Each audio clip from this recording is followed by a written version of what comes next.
Okay.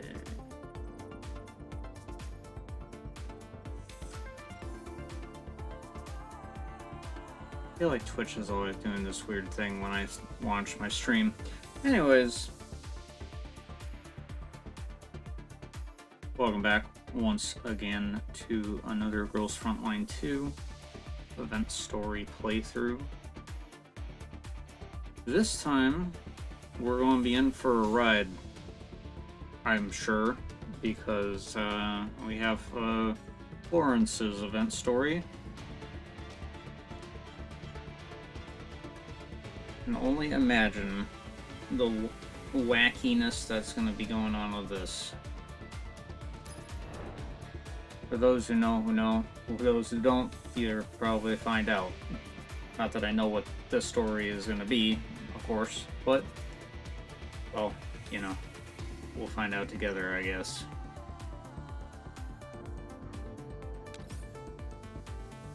Let's get started. No time to waste.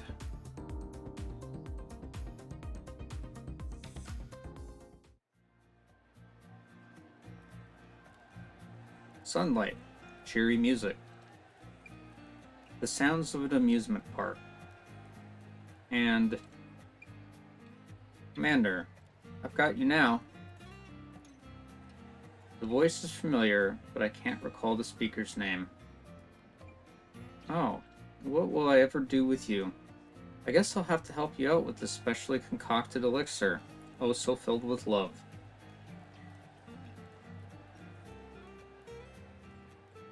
The sunlight flares more dazzling than before. Yeah. Oh my, she lives. She's awake at last. Are you alright? A girl stares intently at me, syringe in hand. After realizing that I've come to my senses, the worried look on her face softens. Her eyes, once gaping in shock, are soon filled with warm mirth. Commander, do you remember who I am? Lo? A name comes to mind, but when I try to think back on who it might be attached to, all I see is a blurred mental image. That's right, I'm Florence. The girl calling herself Florence winks playfully at me after finishing. Her familiar face and the gentle yet heated smile look very inviting. Don't you think it's a bit of a waste to be sleeping by yourself on the ground after coming all the way to an amusement park? Not like I wanted to fall asleep here. How I ended up in this place is a mystery even to myself. Yeah, it's a mystery. Can't begin to fathom. As I try to recall my situation, I find that my thoughts are a blur, like I'm wading through a thick fog. If this were a game, my situation would be like a freshly made character dumped into unfamiliar surroundings. While my self-perception is functioning normally, I know nothing about my identity and my surroundings. Meanwhile, this girl here seems to know me. So, who's Florence? Huh? She narrows her eyes as she smiles, but she can't hide the confusion in them. After thinking a little more, I decide to share a little more with her.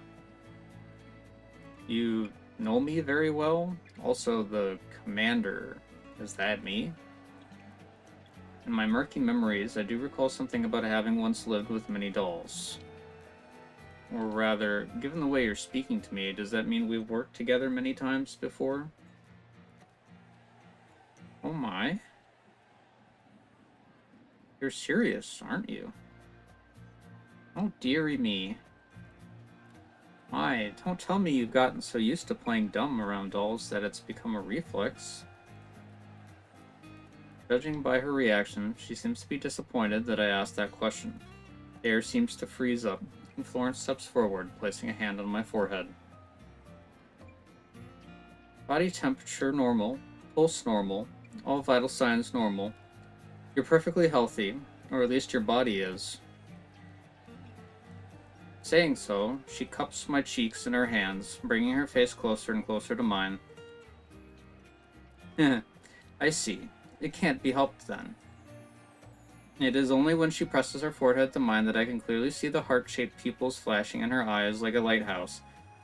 A quiet beep tells me that she's collecting my body parameters. Considering how quickly and efficiently she's doing this, she must be a medical doll of some sort. I size her up. Apart from the syringe she's holding, Florence has various medical paraphernalia all over her, which reinforces my suspicions. Ah, are you interested in this, Commander? She seems to have noticed how I'm staring at the syringe and smiles warmly at me. This is just a shot of ordinary glucose solution, you know? It's nothing more than an emergent energy supplement. Florence uncaps the syringe and gulps down the contents of the liquid within and licks her lips clean. While she seems a little forward, that's an understatement, a proper medical doll would probably have a hard time doing any harm to a human being. With that in mind, she can be trusted for the time being. More importantly, she feels familiar. I realized at the moment I saw her. We knew each other, I'm sure of it. And judging by her reaction, it's very likely that she is, or at least she used to be, a friend of mine. Oh my, you have an interesting look on your face. Much as I'd like to punish you for forgetting me, an amnesiac commander, huh? That might open up more interesting ways for us to have fun. I suddenly want to rescind my evaluation of her trustworthiness. Oh well, it can't be helped then. I'll just have to introduce myself again, for your sake.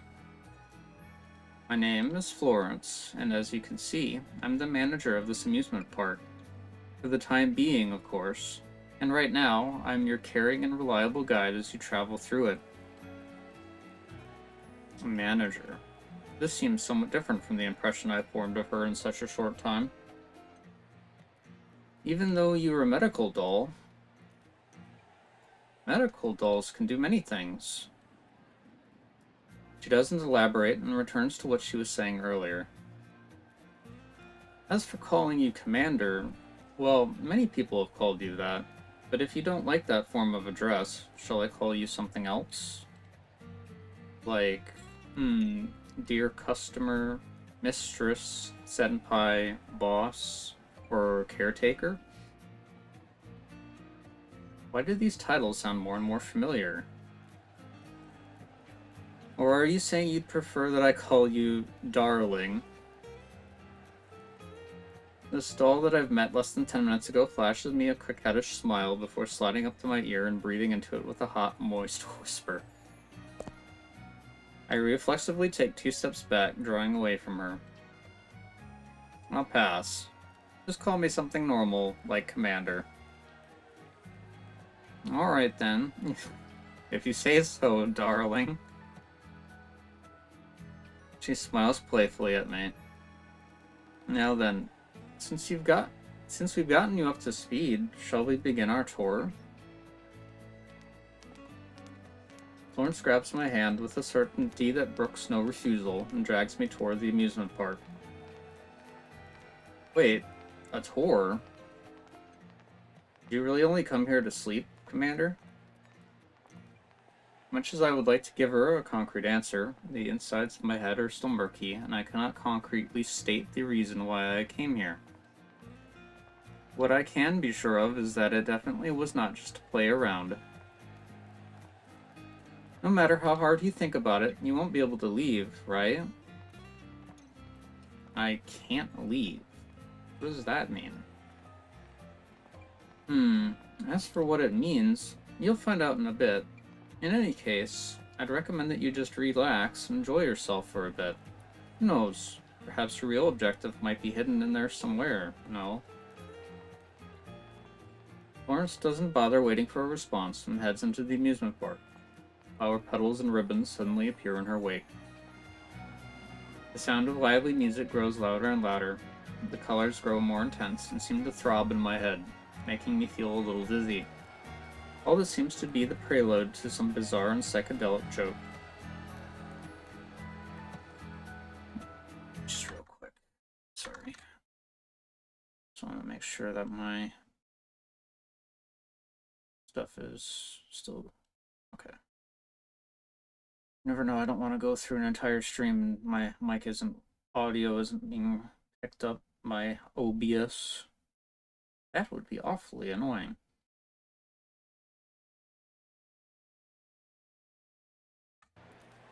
In any case, let me introduce you once more. Wonderland. Almost at the same time, a pair of elids appear, holding colorful balloons. The sight of them standing in the middle of an amusement park is both absurd and creepy at the same time. A powerful sense of wrongness fills my mind. Things like that shouldn't exist in an amusement park, right? They're clowns that create an atmosphere of festivity and joy. Aren't those perfectly normal? Clowns. Is that what these elids are? It's perfectly normal to have costume clowns and NPCs in an amusement park, Commander. Why don't you try taking them down and see what prizes you get? The sense of wrongness fades away into a blur, like the rest of the thoughts in my head, without Florence needing to convince me. It's as though I were dreaming. It's normal, you say? I guess it is. I instinctively reach for the gun at my waist, a Makarov. It seems to have been by my side for ages, and it reminds me that even in my dreams, I am no cattle to be led to the slaughter. And besides, it doesn't look like Florence is just going to stand idly and watch either. Alright, let's give it a shot then.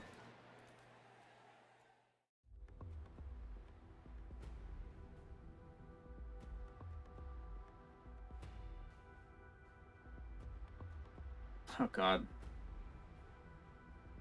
Did they actually make custom models for these? Oh, some of them maybe. Or I'm just high and forgetting that they usually look like that.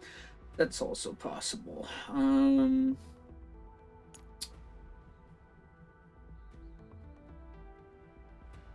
Let's shove Florence in here. And... why not?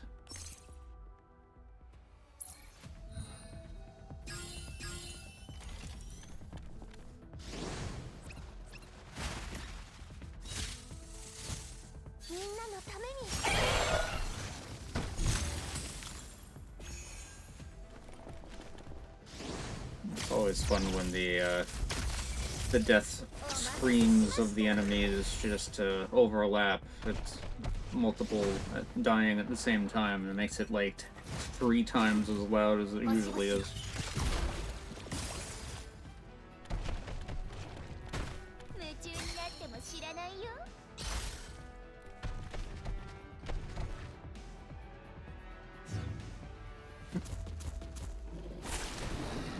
This total blinks in and out of existence.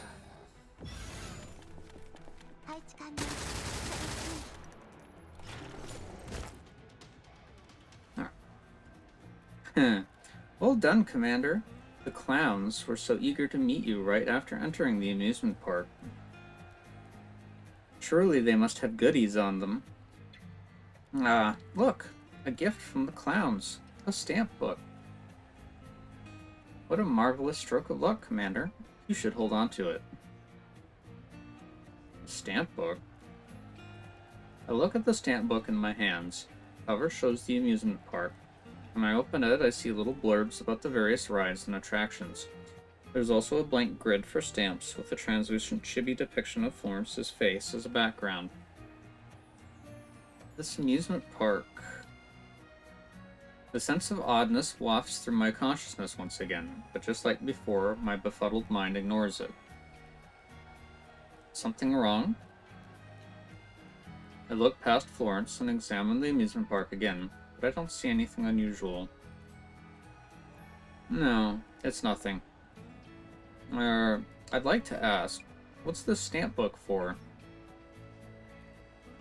Commander, that's simple. For every ride and attraction you visit, you get a stamp. Not only do you get a reward for collecting each of the stamps, But if you get them all in sequence and complete the collection, you get a super special prize as well. A prize? Oh my, you hit on the important part right away. The full, clear reward here is really appealing. In fact, a lot of people have come to this amusement park just for it. Did I come here for it too? And what might the reward be? It's anything you want from this amusement park. Anything? I look at the Ferris wheel in the distance. Leaving aside the point of taking something like that away, the sheer difficulty of bringing it with me would be enough to give pause to anyone. Yep, anything. Naturally, that includes the manager, namely me. Florence smirks, a hint of temptation in her smile. How about that? Did that catch your interest? Taking you is fundamentally the same as taking the Ferris wheel. Oh, Commander, do learn to read the room. Still, that's alright, even if you're not sold on the idea right now. You'll just have to work through your confusion over the course of your tour. Everything will be made clear. This all sounds like a scam. After all, I'm not even sure what I'm thinking, and the fog in my brain refuses to clear. A scam? But here, I'm the most trustworthy person that could ever be, Commander. Is there anyone else here?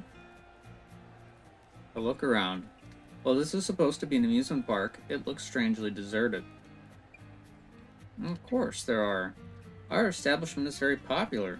The crowd flooded in the moment our gates opened. Ah, but I must point out that once you start your tour, you can't back out halfway through. If you do, you'll be punished severely. Yeah, that really sounds like a scam. You can go in easily, but have a hard time coming out. Surely nothing ill can come of it. Still, no matter how much they try to forbid me from leaving, I can always walk out the front door. It is at this point that I realize that the fancy gate through which I entered has suddenly vanished.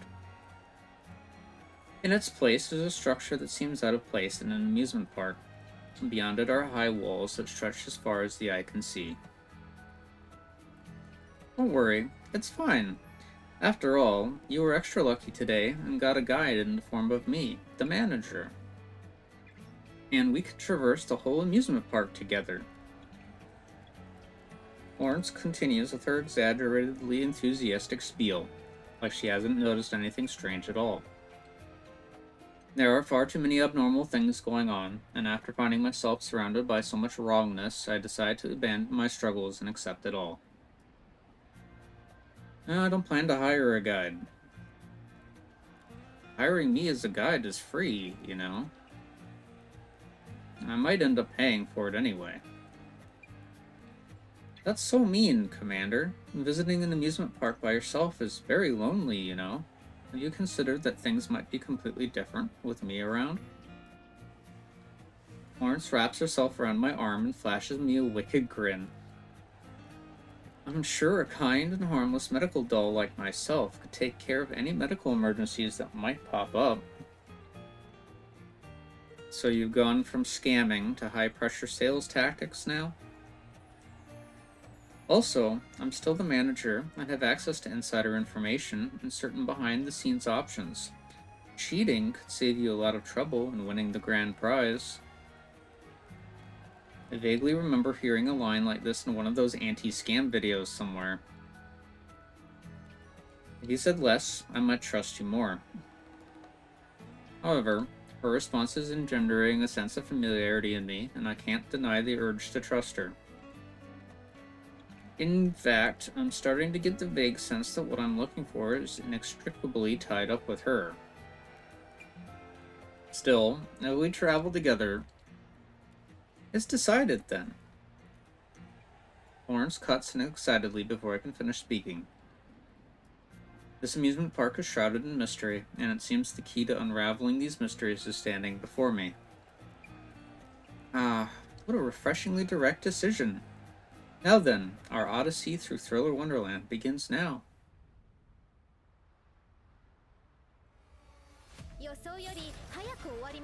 I can't wait for the hallucination to break and we're just in some, like, skeezy underground lab somewhere.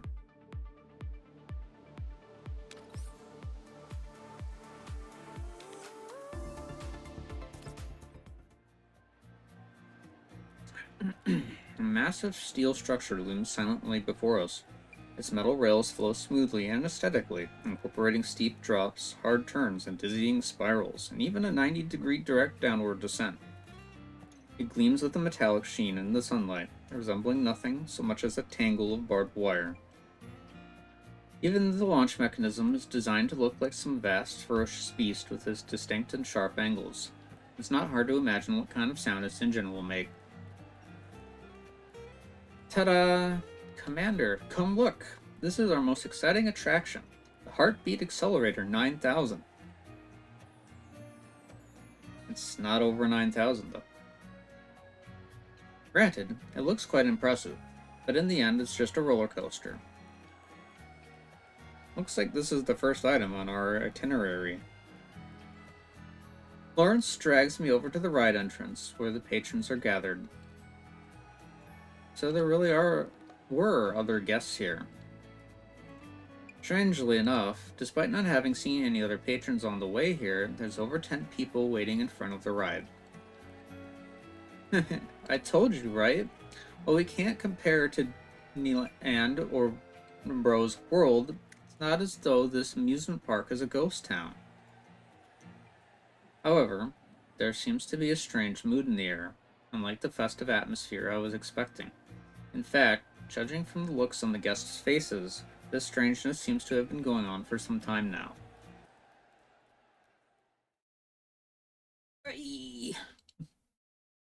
My attention is drawn by a girl's shriek. When I look toward her, I see that her eyes are shrouded by a damp mist, and a frightened-looking woman is holding onto her collar. Esme? Esme? Esme? I don't know. How many times have we gone on this ride now? This ought to be our first time here, right? What are you talking about? We only just came here.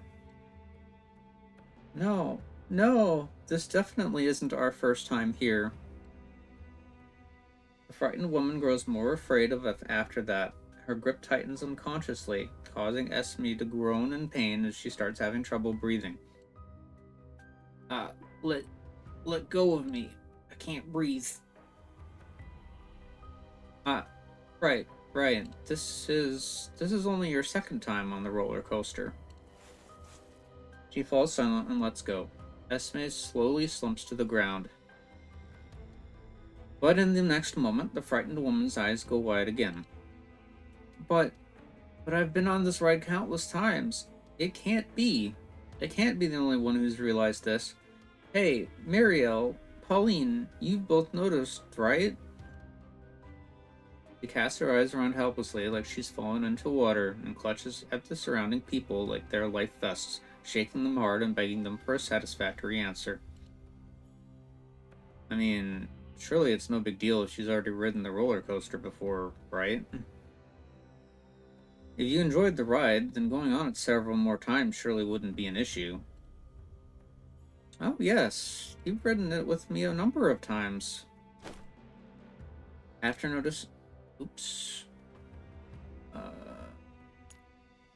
noticing me, the panicked woman immediately grabs me like she did Esme.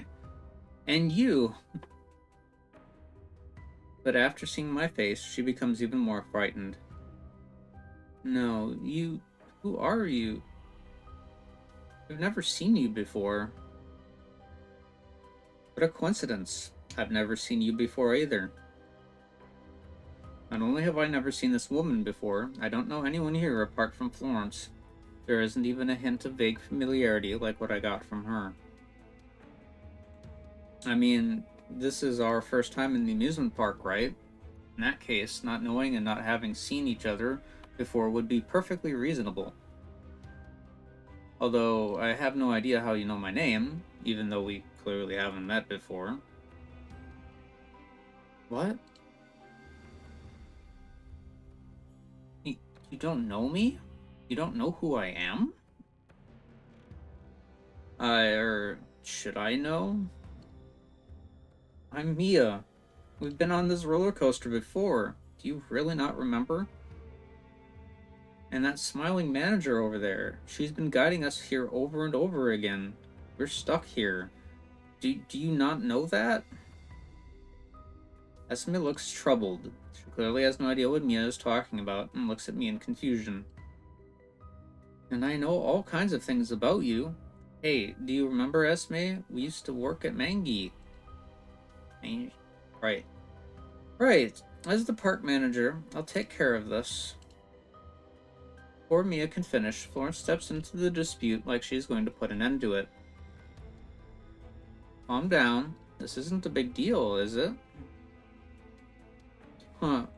But I kind of remember what Ms. Mia was talking about. Really? Are you sure you're not being tricked by some stranger? Hey, don't listen to that doll. She's the biggest liar of them all. Esme, you were a doll engineer before, weren't you? Hurry up and think of a way to scrap her.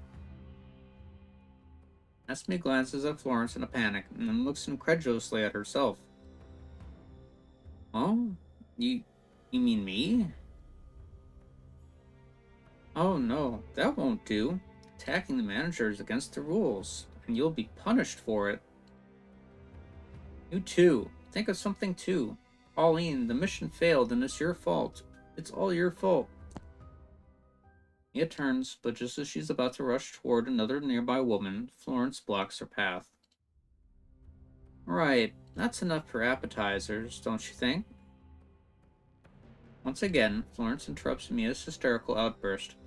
Comically dressed Elids appear amidst an explosion of flower petals and ribbons surrounding Florence. The contrast of the threat they pose against her amusement makes the entire scene seem strangely surreal. It would be a shame if our guests who wanted a pulse-pounding experience couldn't board the Heartbeat Accelerator 9000 because of such antics. Oh? This is an amusement park, a place of joy, happiness, adventure, never-ending miracles. So please, everyone, forget your unhappiness, board the ride, and get ready for an adventure. Her encouragement seems to have worked, and the majority of the guests begin slowly moving toward the roller coaster. The sole exception is Mia, who screams. Again, I'm going to ride it again. No, I don't want this. I don't want this. Hey, did you hear me? I'm done with this. I want off this ride. I want off Mr. Bones' wild ride. The guests who have just boarded the roller coaster see Mia. They begin to hesitate again. It can't be helped, I guess. Florence sighs quietly, then quickly steps forward, physically blocking Mia before smiling brilliantly to all the other guests. You get out of... Florence immediately drowns out Mia's voice with her own. Don't worry, everyone. This is a must-see. Blink and you'll miss it. And then she turns a full circle. When she finishes, Mia has vanished from behind her. Stupendous. Eh? Exclaimed shouts fill the air, and many of the guests look behind Florence, but no matter how hard they try, they can't find the missing Mia. Thank you. Now then, please prepare for an exhilarating experience. Florence bows and then boards the roller coaster as well. Florence? Upon hearing me call her name, she immediately turns to me with a smile on her face. Oh, Commander, what a coincidence. There just so happens to be an empty seat beside you. Coincidence my ass. You were the one who planned the seating arrangements, weren't you? Then I shall gladly avail myself of the seat next to you. You're riding this with us? You'll trust me more this way, won't you? She bends down and presses up against me and grabs the safety belt buckle by the side of my seat. Come, come. Let the careful Miss Manager do up your seatbelt for you. Where did Mia go? Suddenly, several costumed clowns show up below the roller coaster. Ah, well, I couldn't do anything about that. Guests who break the rules have to be punished. Florence doesn't directly answer my question, but now I'm curious about this so-called punishment. Isn't it a little too late to be saying that now? Even as I reply to Florence, my eyes can't leave those costumed clowns. These scary-looking clowns are currently dragging the sole person who refused to board the roller coaster, Mia, toward a dark place. Commander, these are the rules. If you stop playing, refuse to play, or lose, you will be penalized. That's what makes the prize so valuable. In the next moment, the launcher roars loudly and sends everyone flying along the tracks, up into the sky at high speed.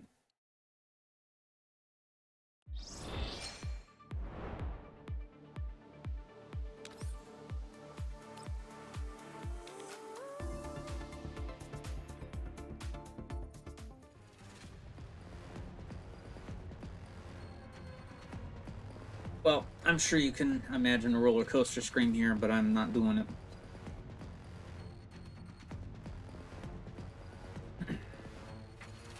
The wind howls as it races past us. The screams and the way the world is spinning set my heart racing. But when I turned to look beside me...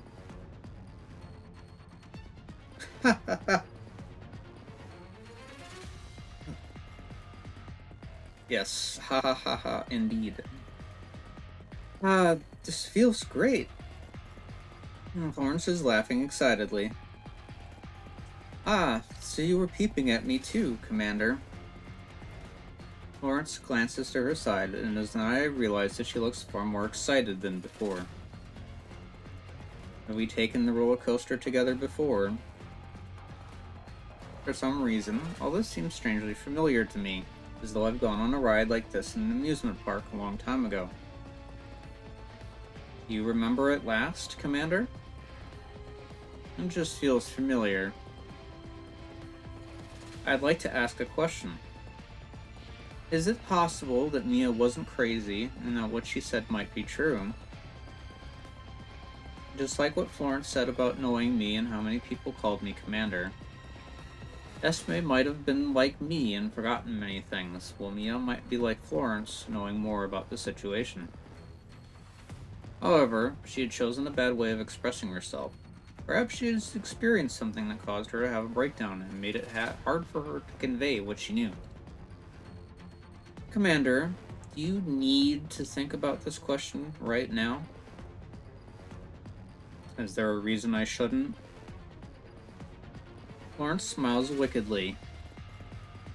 Being indecisive can be very dangerous, Commander. Well, that's about time.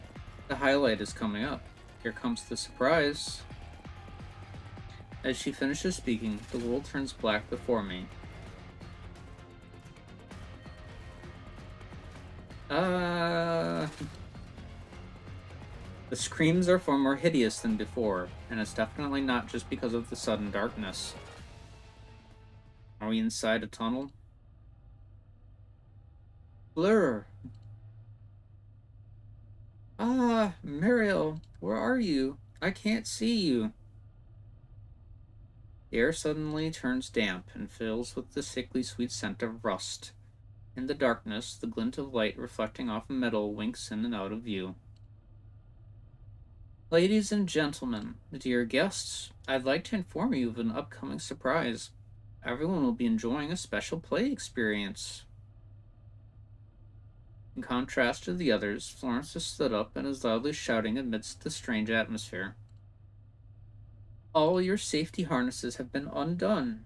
Please find a way to avoid the attacks from the clowns while not being flung off. Are you out of your damn mind? Is this even a roller coaster anymore? I never said it was a roller coaster. I said it was the Heartbeat Accelerator 9000.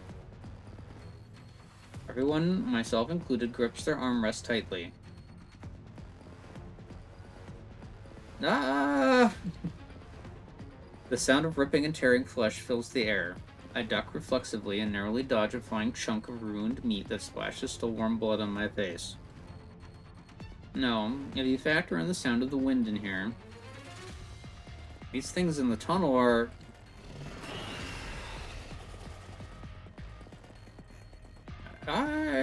Keep away from me! Florence, get ready for battle. Got it. I'll work with you, Commander. Anytime, anywhere.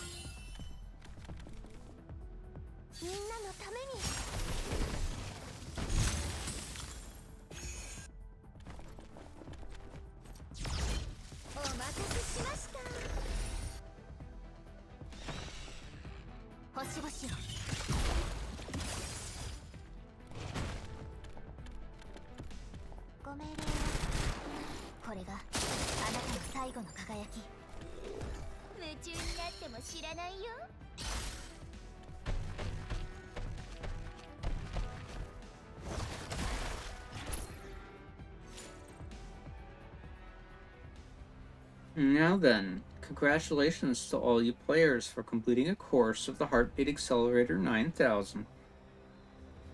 Please come over here to collect your stamps, and then you can redeem your prize. People are dead. The celebratory confetti falls on our bloodstained bodies, making it feel as though everything that had just happened was just a bad dream. I don't want to ride anymore. I almost died. Still alive, aren't you? Laura actually died. She was right beside me. I saw it all. Those saw blades cut off her arm, and then those monsters. In contrast to Florence's cheerfulness, the other players who had barely survived this ordeal are anything but happy. In addition, their nerves had been wound too tight, which led to hostility developing between them. Didn't she die because you pushed her out, Muriel? Cold, sharp voice interrupts her, even speaking her name. Huh? That true? It was a reflex, and if I hadn't done it, I would have died instead. But even so, you... Esme backs away as though she's afraid of Muriel. And besides, shouldn't you be the questionable one here? I don't even know you, so how do you know my name? Why? Is it strange? Of course it is. You trying to gloss over what happened? Now that you mention it, that Miss Mia just now, she seemed to know my name too. Yeah, she's probably like that Mia. She knows more than us. Maybe she'll snap and go crazy like Mia too. Muriel's words frighten Esme even more, and she backs several steps away from the other woman, who's staring Muriel down. Muriel, you know Fleur's name as well, right? It's just a name. It doesn't mean anything. But it's because she said my name first, so I asked her name. Also, when I asked her why she knew my name, she didn't answer me either, just like you. All she did was spout a bunch of crazy talk. When you think about it, both you and Mia seem really suspicious. Yes, which is why it's perfectly normal to push out said suspicious people when danger strikes, right? Ah? Isn't doing anything to survive a human's basic instinct? You, on the other hand, you haven't explained how you know who anyone is. Now who's the suspicious one here? Are you trying to compare knowing names to taking lives? You're just trying to deflect suspicion from yourself. But you and Mia are so damn shady that I wouldn't be surprised if it wasn't the monsters who killed Fleur just now, but you. Right, that's enough. Florence steps in to interrupt their argument before it can escalate further. This is the most exciting part. Reward time. You worked so hard to clear this round of the game. Don't you want to be rewarded for it? I was about to go. You should save your strength for consoling the rest of these psychos. Also, you'll learn what you're curious about after they give out the prize. She glares coldly at Muriel in dismay before turning to leave. Huh? What does that mean? She's saying that the prize is connected to our personal information? Muriel and Esme exchange looks, as though they're trying to figure out what she meant by it. Mia also mentioned riding the roller coaster many times. Did she do it too? Judging by how she's taking everything in stride, that's got to be it. Still, why didn't they get the clear prize even after playing so many times? Yeah, it didn't look like she liked it that much. Could there be another reason? Forget it. Not much point thinking about that now. Muriel pauses to think for a moment, then looks toward the cold-faced woman's receding silhouette and decides to go after her. Eh? You're all going? Wait for me. Don't leave me alone here. Esme frantically chases after them. The other guests steadily leave as directed by Florence, until I'm the only one left here. What happened just now? That ought to count as a major accident, right? After all, the patron dying at a normal amusement park would be sufficient to get the whole place shut down for several months. However, the strange mind-dulling mood in the air seems to have gotten to all the guests, and none of them are making a big deal out of it, myself included. It's not an accident. This is how the park was designed. Say what? You need to risk big to win big. That's what makes it so fascinating. That's why I'll give you a special reminder, Commander. The rides here are more thrilling than most, and losing your life before clearing a stage is perfectly normal. Normal? But what if everyone dies? This is an amusement park. We have no shortage of guests here, especially in a place with no queues. Then what do I stand to gain? Leaving aside the grand prize for clearing everything, you said that this is reward time, right? What kind of reward can I expect to receive?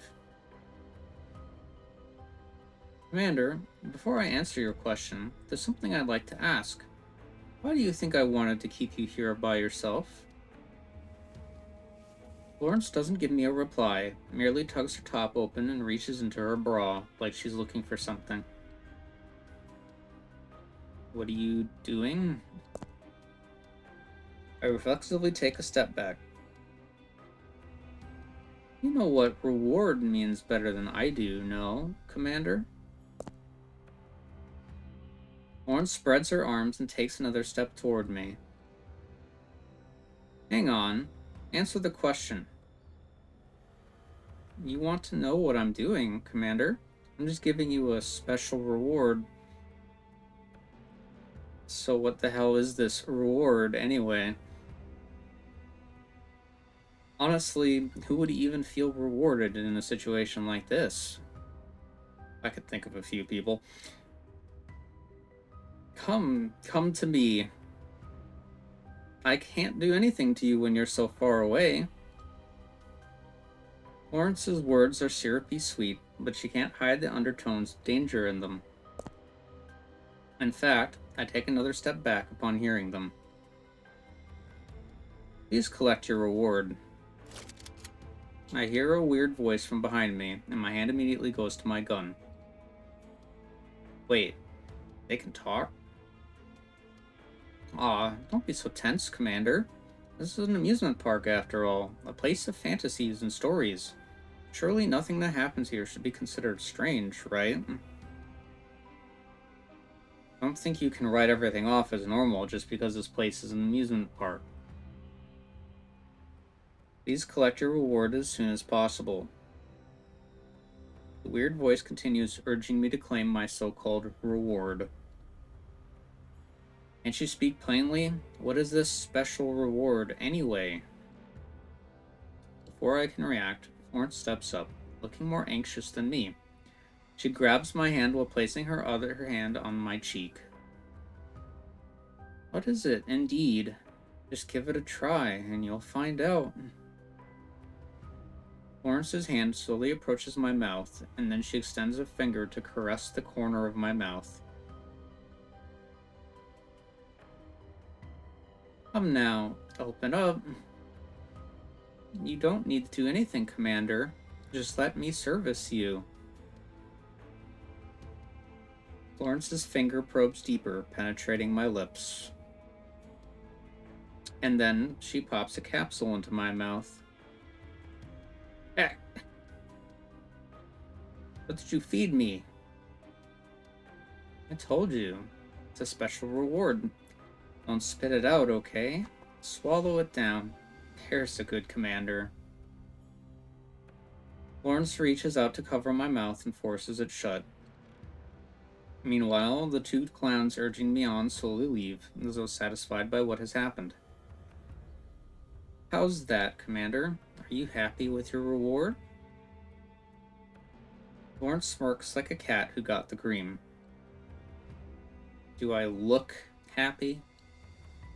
Still, you'll need to keep clearing stages to get more rewards. And if I refuse to keep playing? Well, you've already seen what happens if you do that. The scene of Mia being dragged off by the clowns flickers through my mind. We call this an amusement park, but I feel like I've been shanghaied to some sweatshop's production line. But amusement parks like this are common in the white zones, right? At the very least, there aren't any lines for the attractions here. She has a point. So, now that you're all rested up, let's move on to the next ride. I can't wait. Florence grabs my hand again and skips off to her next destination, pulling me along behind her.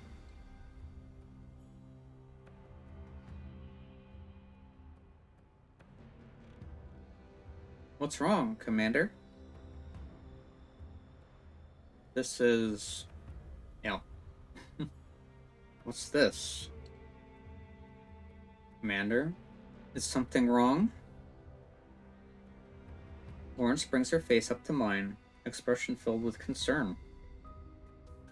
Oh my, have the meds kicked in? Judging by your face, are you seeing something? What did you feed me? Florence's voice is muffled even though she's right by my ear. Despite her proximity, it sounds like it's coming from far away.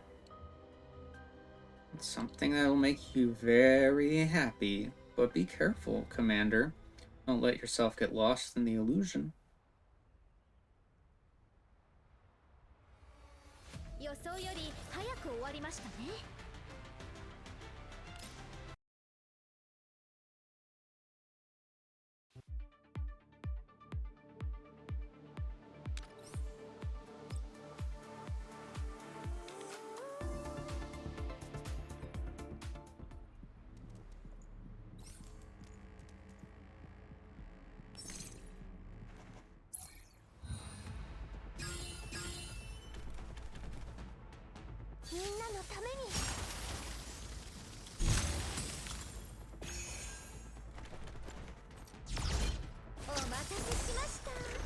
Well, it's a few days from now, but probably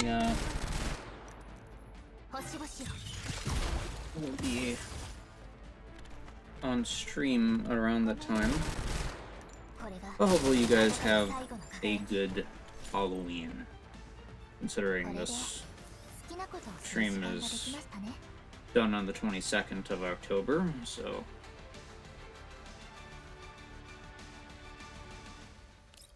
Not that it's really a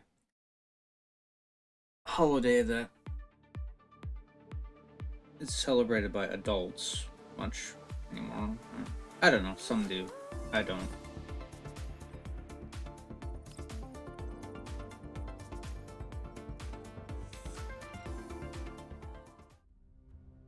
I'm more of a Thanksgiving person because of the food is excellent. Anyway, you remember her name, you say? Yes. I accepted my reward, And then I remembered. Was the reward linked to recovering memories? In that case, Mia and that other woman should have gotten at least one reward. Clearly, this wasn't their first time playing this game. Not long ago, I saw something bizarre after receiving Florence's reward. In that case, could that have been one of my memories? I think I knew that woman who was arguing with Muriel. Her name was Pauline, although I don't know what kind of relationship we had. Perhaps it's because she knows more now, but Esme's perpetually frightened face has a little smile on it at least. At last. 5 minutes ago, I met Esme under the building for the second attraction, and she started a conversation with me. There were several guests around us, including Muriel and Pauline, who had just had their argument, though they seem to have calmed down now. Are you going to talk to them now that you remember the past? No. From what I remember, they seem trustworthy. Trustworthy? I know it sounds a little paranoid, but don't you think it's likely that the person who built this park might be hiding among us, taking part in the games, watching us run around for the grand prize like clowns? Why do you think that? Why, I don't really have a reason for that. It's just a gut feeling. I'm sorry, maybe I'm being oversensitive or something. When I just got here, I didn't remember anything. Just like me. But when I saw Mia, no, it wasn't just Mia or Muriel or Pauline. Truth be told, all the other guests felt familiar.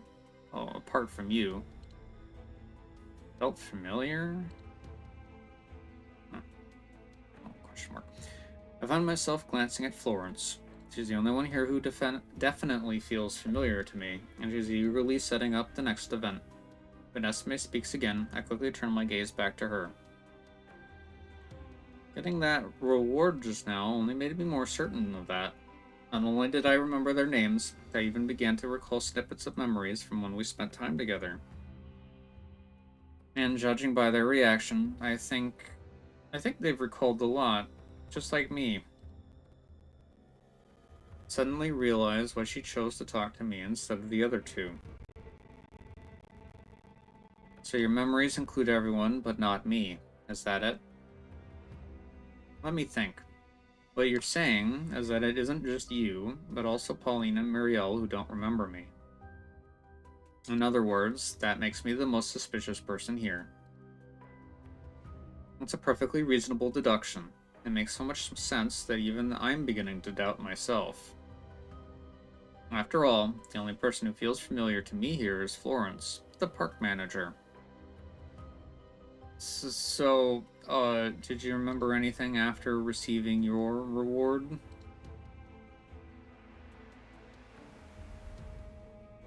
In fact, even after getting my reward, all I saw was also related to the park.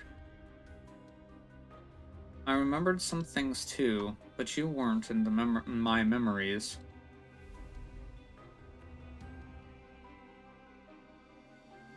I see. In that case, what did you remember? Esme gulps nervously and carefully watches me, as though she's waiting for an answer she's been expecting for a long time. You're not the architect of this place, are you? I see. I thought Esme came to find me just to pry information from me based on what she knew. But now it seems she's begun suspecting me based on what I just said. Well, all I can remember is this park, and that girl who's acting as the manager. I turn to look at Florence again. Is there anything else? Also, I saw this amusement park, but it was run down and looked completely different from how it does now. Is that what you wanted to learn? Perhaps it was the defensiveness in my eyes, but Esme seems to have realized that she was making her intentions too obvious. No, I didn't mean to suspect you, really. I'm sorry. Esme throws up her hands in panic and her face turns red, but her words have already betrayed her thoughts. It's alright. I don't mind. Truth be told, I'm starting to doubt myself, too. I shrug with a bitter smile on my face. Still, now that you've asked so many questions, may I ask some questions of my own? Huh? Sure. What exactly was Mia's punishment? She doesn't seem to have shown up in this game. I knew it. You noticed too. I saw it. I saw everything. Those monsters called clowns dragged her away, and she might never come back. Might never come back. That ridiculous farce of a roller coaster was not a dream. It actually happened, and things like that will probably keep happening. So this punishment is death. I don't say it, but Esme nods knowingly.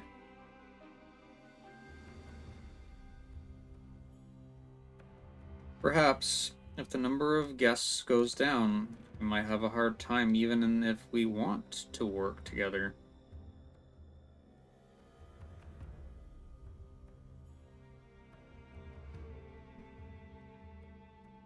At this rate, will anyone be able to clear the events at all? After hearing what Esme said, I immediately tally up the number of guests present. Apart from Florence and myself, there are 12 other guests here. I see. I'll keep an eye on the number of guests. At the very least, I'll try not to let this number go down. Thank you so much. Esme's face, which only just relaxed a little after hearing my answer, soon scrunches up again, as she grabs her head like she's in pain. But if we keep playing, we might end up dying in one of those dangerous rides, like Fleur. You really think we can keep going on like this? As Esme is about to burst into tears, she completely fails to notice someone surreptitiously sneaking up behind her. Oh my, what's this? Do you want to back out too? Florence suddenly sticks her head between me and Esme, interrupting our conversation. Hey! Esme shrieks in terror as she notices Florence, flailing her arms wildly as she stumbles back. Upon noticing the costumed clowns behind her, she frantically shakes her head like a pellet drum. I definitely wasn't thinking of that. No. Please let me continue. Well, in that case, since everyone's here, let's get started then, shall we? I can't wait to begin. Isn't that right, Commander?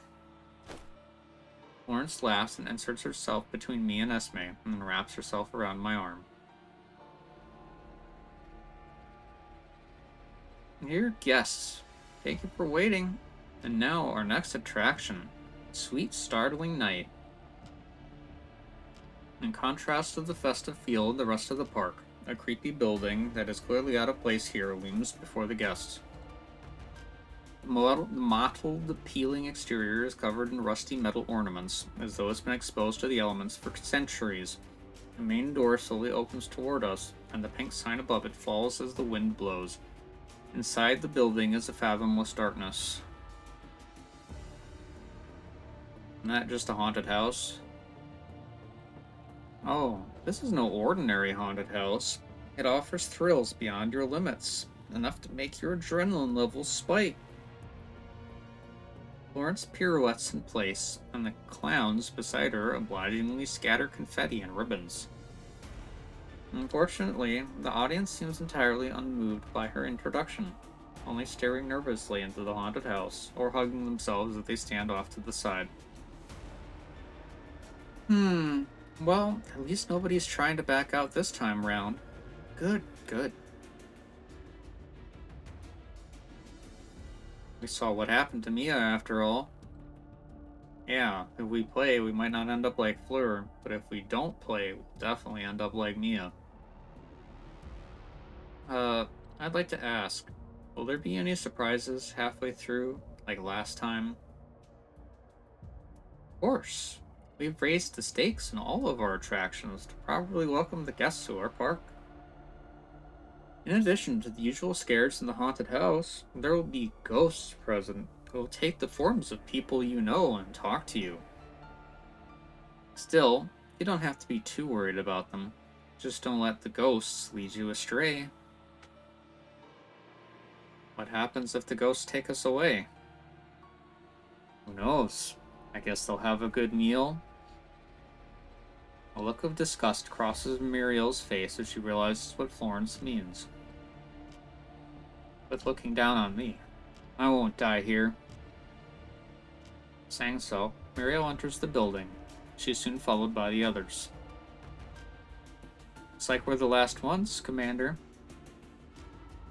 I hear screams from the guests up ahead. What have they encountered? And are you bothered by what's happening inside, Commander? In that case, I'll make an exception. Spoil things for you. You must be wary of illusions in there, Commander. That's strange. Why are we here? Muriel's voice, but her tone is entirely different from before. You idiot. Where did you get your license? At this rate, we won't reach LVI-14 even if we drive through the night. It's Pauline's voice, similarly abnormal. How could you even handle all those transport runs with such crappy skills? If you tried that shit in the contamination zone, they'd sue your pants off. Ah, shut the hell up. I'm checking the route now. Damn it, what's going on? Change the route, and when? You know how many shipments we've lost already? If we fuck this run up, we're all going down together. Damn it, who messed with the vehicle auto navigator? The route's been messed up ever since we left the warehouse. Bloody hell, who else would touch it besides you? It's my fault. I'm sorry, I messed up. I messed everything up. It's me? Why is it you? What are you doing here? You useless bitch. Stop causing trouble here already. Get the hell away from the shipment. It's my fault. I'm sorry. Please don't chase me away or kill me. No.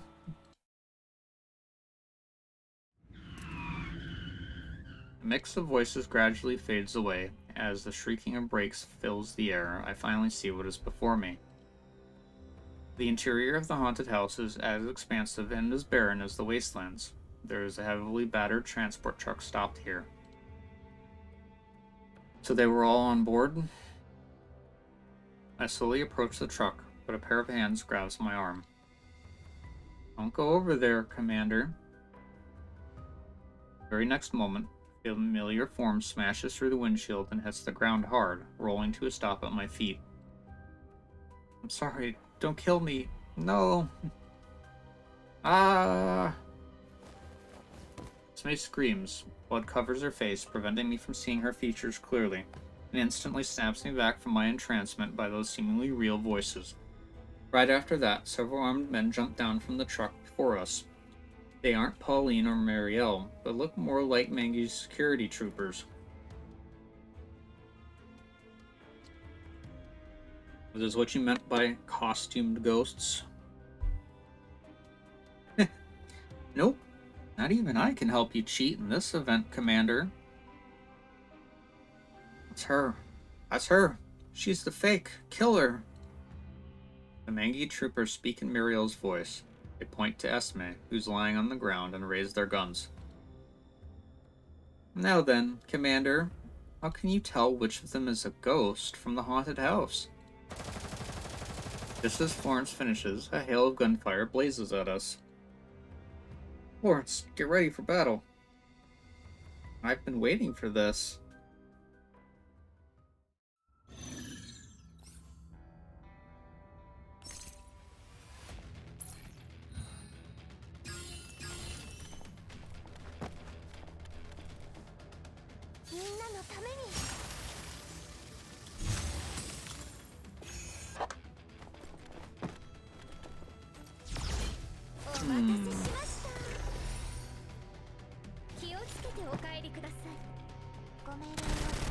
Who else has been playing Blue Protocol lately?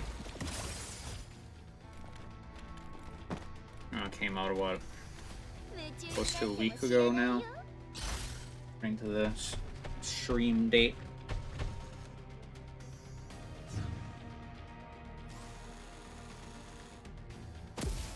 I don't know. It's okay.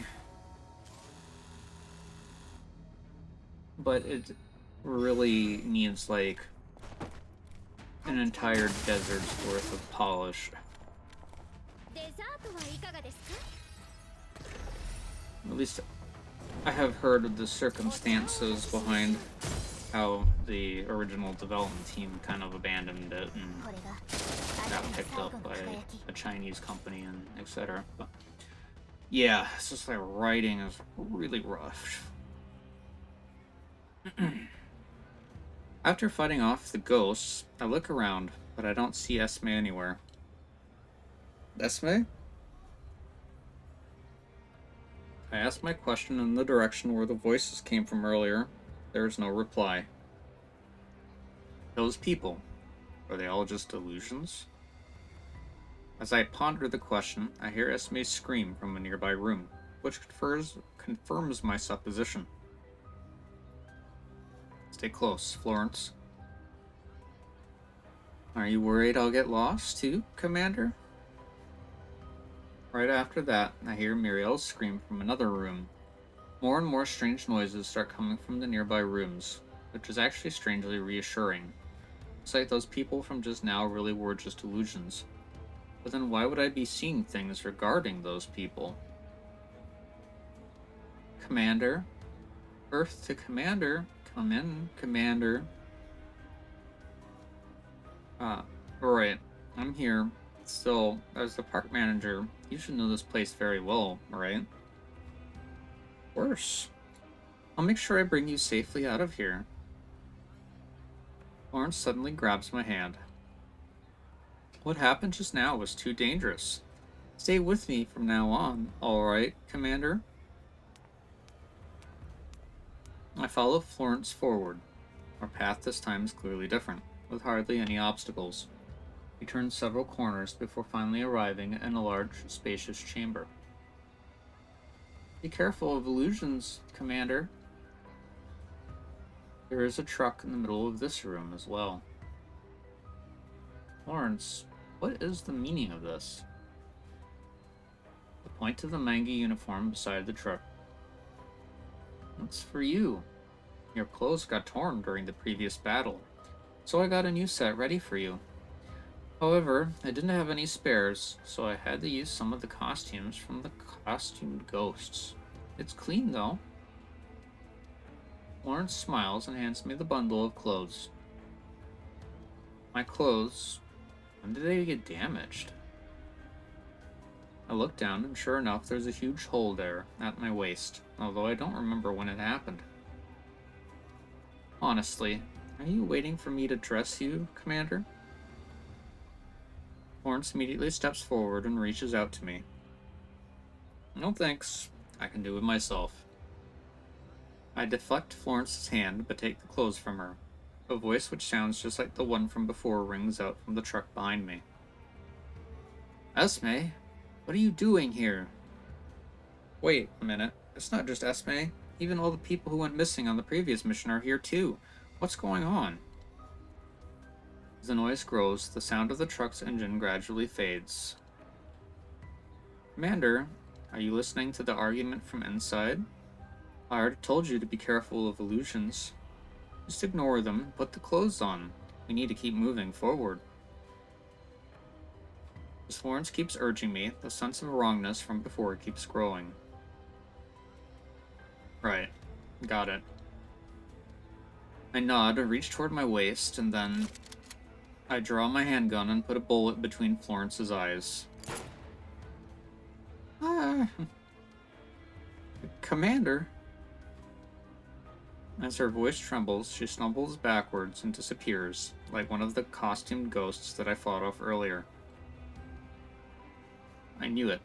So even this Florence was an illusion too. In addition to the usual scares in the haunted house, there will be ghosts present who will take the forms of people you know and talk to you. Still, you don't have to be too worried about them. Just don't let the ghosts lead you astray. The very next moment, just like last time, a familiar form smashes through the windshield and hits the ground hard, rolling to a stop at my feet.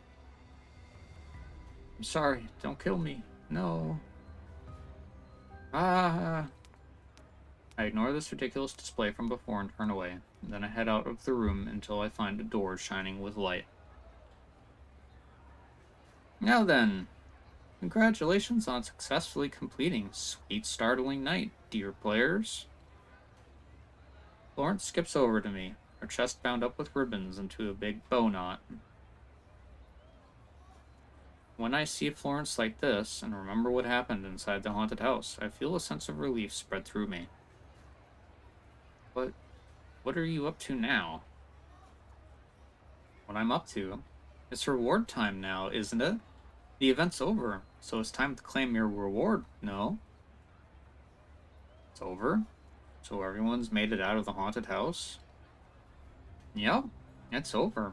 And everyone who hasn't made it out has probably been caught by the ghosts. I look around at the other guests and tally them up. Strange. Why are there only 11 people here? The missing person is Esme, and while all the guests look shaken, one in particular stands out. Esme. I'm sorry. Esme. I really didn't know it was you. I thought it was a ghost. What? Florence, did someone die in that haunted house? Ah, and you know, Commander? After all, you were there too. It seems Muriel saw too many illusions and ended up killing the real Esme by accident. Which means... Esme's final scream echoes in my mind, which goes blank. Commander, you're not feeling nervous, are you? After seeing I've been quiet for a while, Florence pushes her face in front of mine. I'm not in the mood to talk about rewards or anything at the moment. Florence wiggles her body and the big bow knot on her chest with it. It looks like the wind might blow it loose at any moment. But that won't do, Commander. If you refuse your reward, you'll have to accept the punishment. She's right. Muriel, who was still in view just now, has already left with the rest of the guests before I could even speak to her. Reward time is here, and everyone must claim their reward. Look, Commander, I've been tied up by this ribbon, and if you don't undo it, I won't be able to do anything. Is your heart really not stirred by the plight of poor old defenseless little me? After thinking back on what happened just now, I'm in no mood to indulge her. In other words, you could do anything you want to me. Florence bends down and lays the loose end of the ribbon in my hand. While the ball seems to be in my court now, the squad of costumed clowns behind are a silent reminder that I have no choice at all. With barely any strength needed, just a tug of my fingertips, the ribbon slips free easily. Florence sticks her tongue out smugly. On the tip of her tongue, I see a blue and red pill.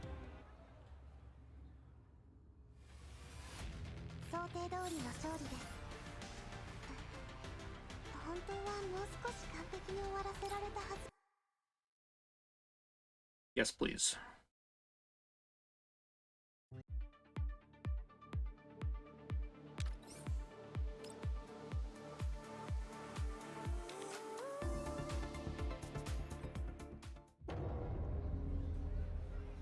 Oh, it wasn't me.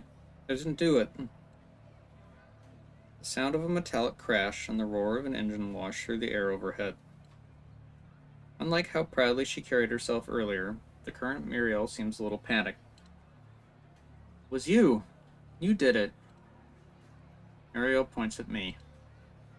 Pauline and I began suspecting you from the moment we got our reward, but Esme, that idiot, still went to speak to you even though she knew that there was something wrong with you. And after she spoke to you, she died in the haunted house. It must have been you. You killed Esme. You're one to talk, considering you're the one who did it. If I'm not wrong, Esme's the second person you've killed so far, isn't she? Shut up. It's your fault, you bitch. You pushed me to it. Going on these runs is a pain, and I've been wanting to quit the job for a while. But you and Fleur, the two of you kept pushing and pushing and pushing. That's why I was so tense when Esme showed up. That's why... Runs? Job? I recall the illusion from the haunted house. Is she still lost in that illusion? Shut up, you idiot. You've said too much. However, Pauline's reaction doesn't seem like she's talking about the illusion. Also, she doesn't seem as calm as before. Still lecturing me. Even when we were in Mangi, you were lecturing me.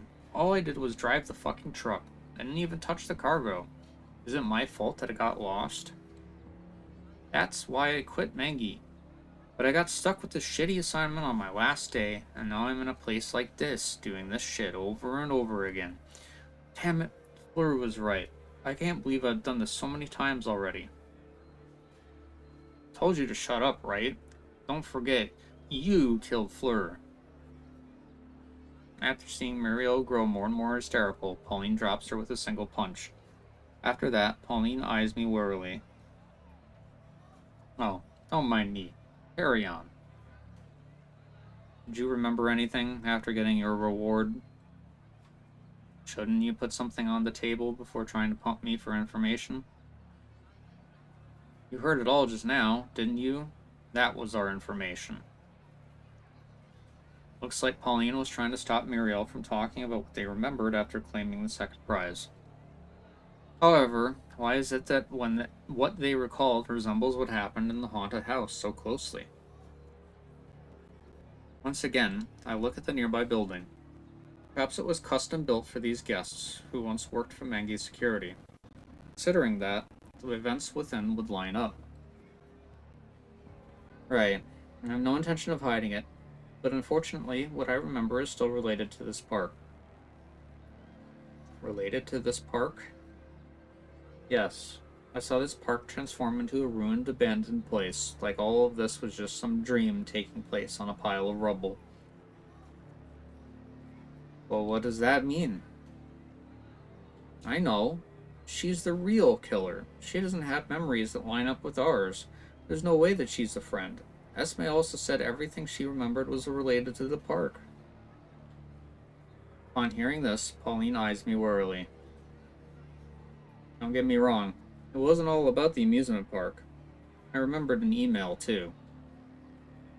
However, it looked like junk mail, and the contents were vague, so I didn't pay it much attention. That's way too vague. Weren't there any details you remembered? Like, say, who wrote it to you? I'm not wrong, it was a very familiar person, with a showy personality who always liked saying weird things. However, I didn't hate them. Hey! Florence suddenly appears before me. As balloons and ribbons flutter down through the air around her, she smiles as brightly as the sun, instantly sweeping away the melancholia in the air. Thinking of me, Commander? Seeing how naturally Florence inserted herself into our conversation, she must have the third event set up and ready to go. For all I know, she might have been the author of that junk mail. Did you finally remember that little love letter of mine that I wrote you? Florence looks excitedly at me. Was it a love letter? Sorry, I called it a junk mail earlier. You see, she's in league with the manager. For all we know, she's the one who wants to see us all dying off one by one. Well, no, that's probably Florence. Oh, please. We aren't just in league.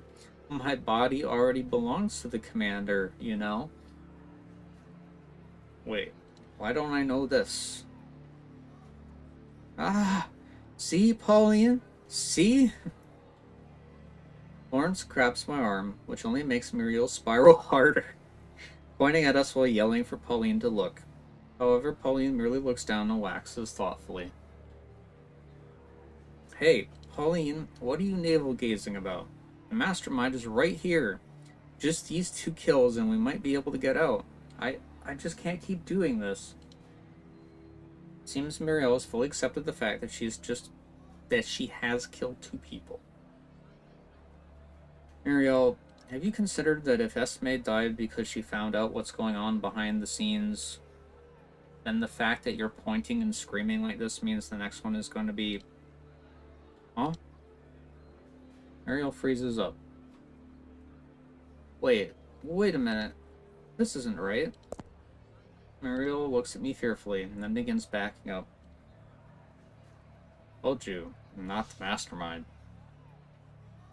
However, Muriel isn't hearing me anymore. Oh, yes. And besides, even if I'm the manager, I have the right to flirt with interesting people, no? Wait to undermine my rebuttal, Florence. And what should we do, Pauline? I told you, we should have killed her together. This is bad. Muriel starts hyperventilating. It looks like she's been wound up tight for so long that she might snap at any moment. She feels around on her body as though she's looking for something. Wrong. Did you get all those bad habits back when remembering your past? No, rather, I've become more and more on edge after not touching that for so long. Muriel checks herself from head to toe, but she still can't find what she's looking for.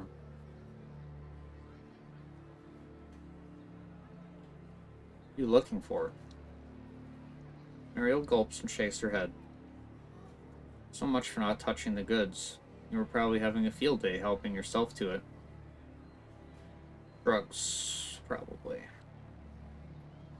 I've been working for so damn long and you didn't even give me a fucking raise. So what if I took a little? As Florence watches Muriel get more and more worked up, she sidles over and whispers into her ear. I know where to get what you want. Oh, where is it? Florence's smile is as cheerful as ever. She throws her arms out like she's making an entrance and bows. Then she points to the sky. Around 24 suspended cabins dangle from the frame of a Ferris wheel while the wind blows past. However, the difference is that there are costumed clowns climbing among them, clearly visible. The third event is about to begin. Everyone, welcome to the whirling mid-air maze. The announcement is accompanied by poppers going off, balloons rising into the air, and colorful ribbons glinting in the sunlight. This is ridiculous. How could there be above us? Muriel looks where Florence is pointing, at the mid-air cabins, and then she sweeps away a ribbon that landed on her face. Suddenly, some thing falls out of one of the cabins. Funk. Yeah, well, that had a sound effect. It is Esme's corpse. It lands right in front of Muriel, less than a meter away. Her twisted features stare right into Muriel's face. Pushed past her limits, Muriel finally bursts into a scream. Esme, I didn't. It wasn't me. Muriel's legs give out from under her as she collapses to the ground, still staring at the bloody mess that is Esme's body. She pants heavily, but all of the deep breaths she's taking don't deliver any useful air to her lungs. All she manages to accomplish is produce a rapid whooshing noise from her throat, like a set of bellows. Having trouble breathing? Hoo-ha, hoo-ha, yes, hoo-ha indeed. Muriel can't respond, since she's too busy hyperventilating on the ground. Meanwhile, Florence kneels down in front of Muriel like a kindergarten teacher, teaching Muriel how to breathe properly with a smile and exaggerated motions. Oh my, you can't be so hasty. Follow me now. Open your mouth and breathe in, out, out. What a good girl you are. Florence smiles condescendingly and pats her head. Hang on. This is not proper procedure for dealing with hyperventilation. Seeing as Florence is a medical doll, she should clearly know better. What she is doing now is nothing more than a form of sadistic mockery. Her... Naturally, it does not help Muriel at all. She dry heaves and then begins feeling her body up and down, checking all her pockets. However, she still does not find what she is looking for. What you're looking for is in there. Florence smiles evilly and tussles Muriel's hair. What on earth is she looking for? Unable to speak, Muriel gets up and runs off toward the Ferris wheel. Whatever. Once I board it, I'll find out what she's after. With that thought in mind, I head over to the Ferris wheel too. Oh my, I forgot to mention something. There are scary illusions inside those cabins which might make you go crazy like Muriel. You might not have a good time if you don't find that. Once again, I am filled with a sense of foreboding. I look at the cabins, which greatly outnumber the guests, and decide to ask what's on my mind. And each cabin has what Muriel needs? Is that right? Well, that might need a little luck, Commander. An inconclusive answer. This is a special stage, Commander. I hope you have fun. Florence pats my shoulder, encouraging me like before. But when I look behind her, at Esme's corpse, which she was using without a care in the world, a chill runs down my spine.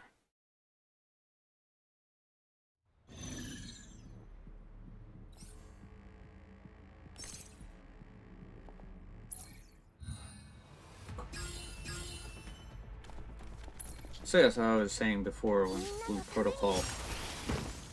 Yeah, that the writing and stuff, the story is really rough. It's like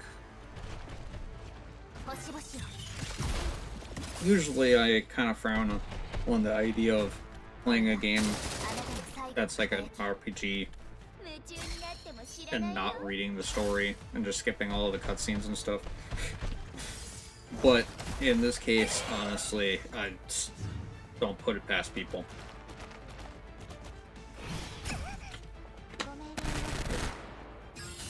The writing gives you barely any time to like actually care about any of the characters in that game. Now then, congratulations to all our players for successfully completing the Whirling Midair Maze stage. No description of what it really was this time? Okay. Become a little numb to her mechanically repeated congratulations speech. Rather, I'm more concerned about the number of guests left over after this round. 10. But no matter how many times I count them, I can only find 10 guests remaining. This is one less than before the round started. And then the missing person is Muriel. I look up at the Ferris wheel. One cabin is tightly shut, and a feeling of dread rises up in my heart. Pauline seems to be thinking the same thing as me, and we both head toward the Ferris wheel. And now, the much-anticipated reward time. Where are you two going? Once the cabin finally comes to a halt, Pauline and I slowly open the sealed door. Heaves. As expected, Muriel is in there. However, she is hanging upside down in an unnatural way, trussed up by the rope that was meant to ensure her safety. The interior of the cabin is a mess. It seems she spent a long time searching it. Her body is covered in some unidentifiable goop, but before I can try to deduce its nature, I'm hit by its complex odor. Oh my, I do apologize for this. I'll clean it up later. It's time to collect your reward, so run along now. Otherwise, there might be trouble. After seeing our reaction, Florence goes to urge the other guests to claim their rewards, and then hurries over to us. What's this?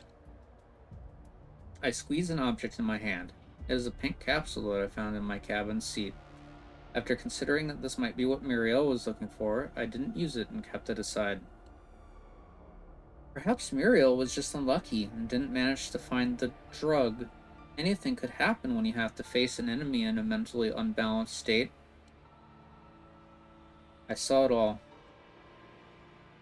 Pauline suddenly speaks up, her eyes fixed on Muriel. There was no medicine inside her cabin, and the door was locked. She kept throwing up even as she was searching, trying desperately to survive, until those clowns showed up. As she says this, said clowns turn up behind Florence once again. Don't worry about such trivial things. Cheer up a little.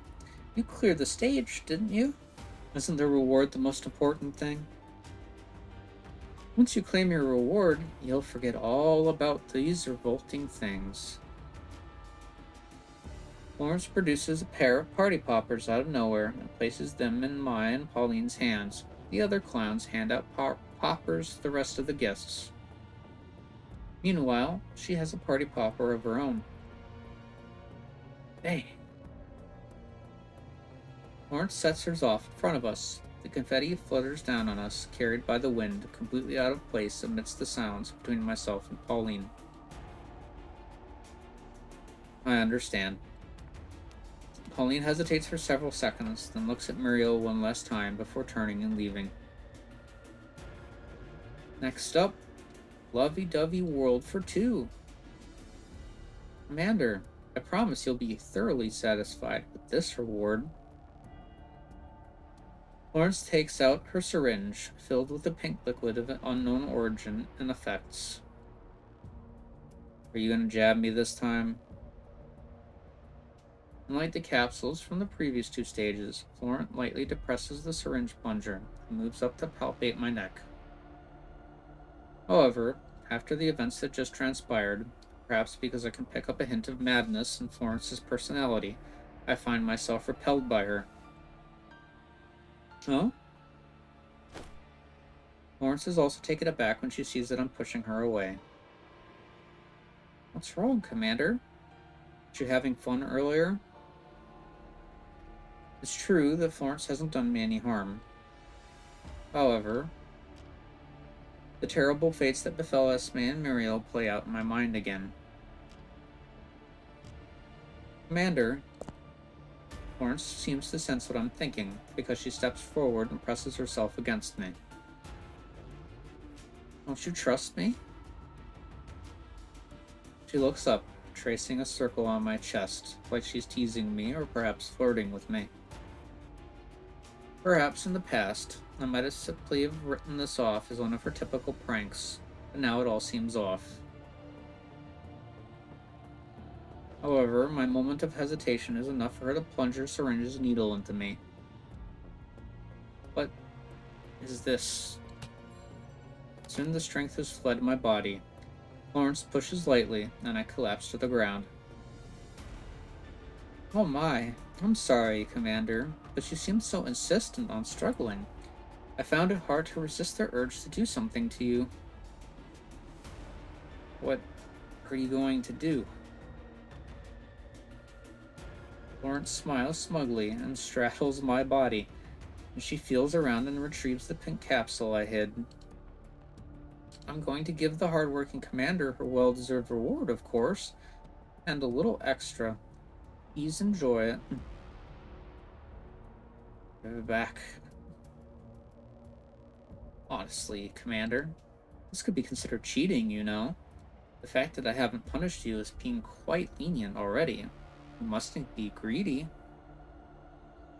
Also, medicine shouldn't be casually taken. See, you're starting to spout nonsense now. But I haven't eaten a thing besides what you gave me. Much as I'd like to say that, I'm currently too weak to say anything at all. And now, allow me to give you some treatment. Her smiling face blurs in my vision, but Florence's voice still echoes in my ears until I plunge into the abyss. 当然の結果だけど、ちょっと物足りないかな。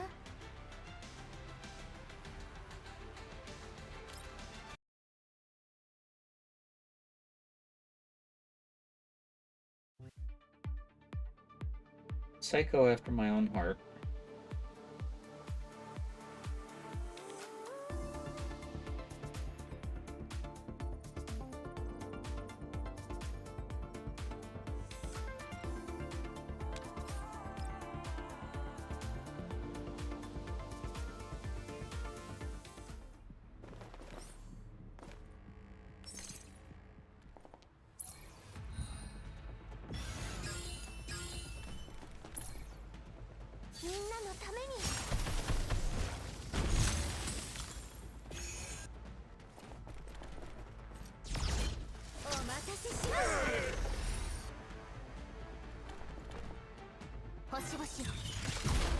Aside from the protocol, though, I have also checked out a little bit of Stella Sora, which just came out a couple days ago.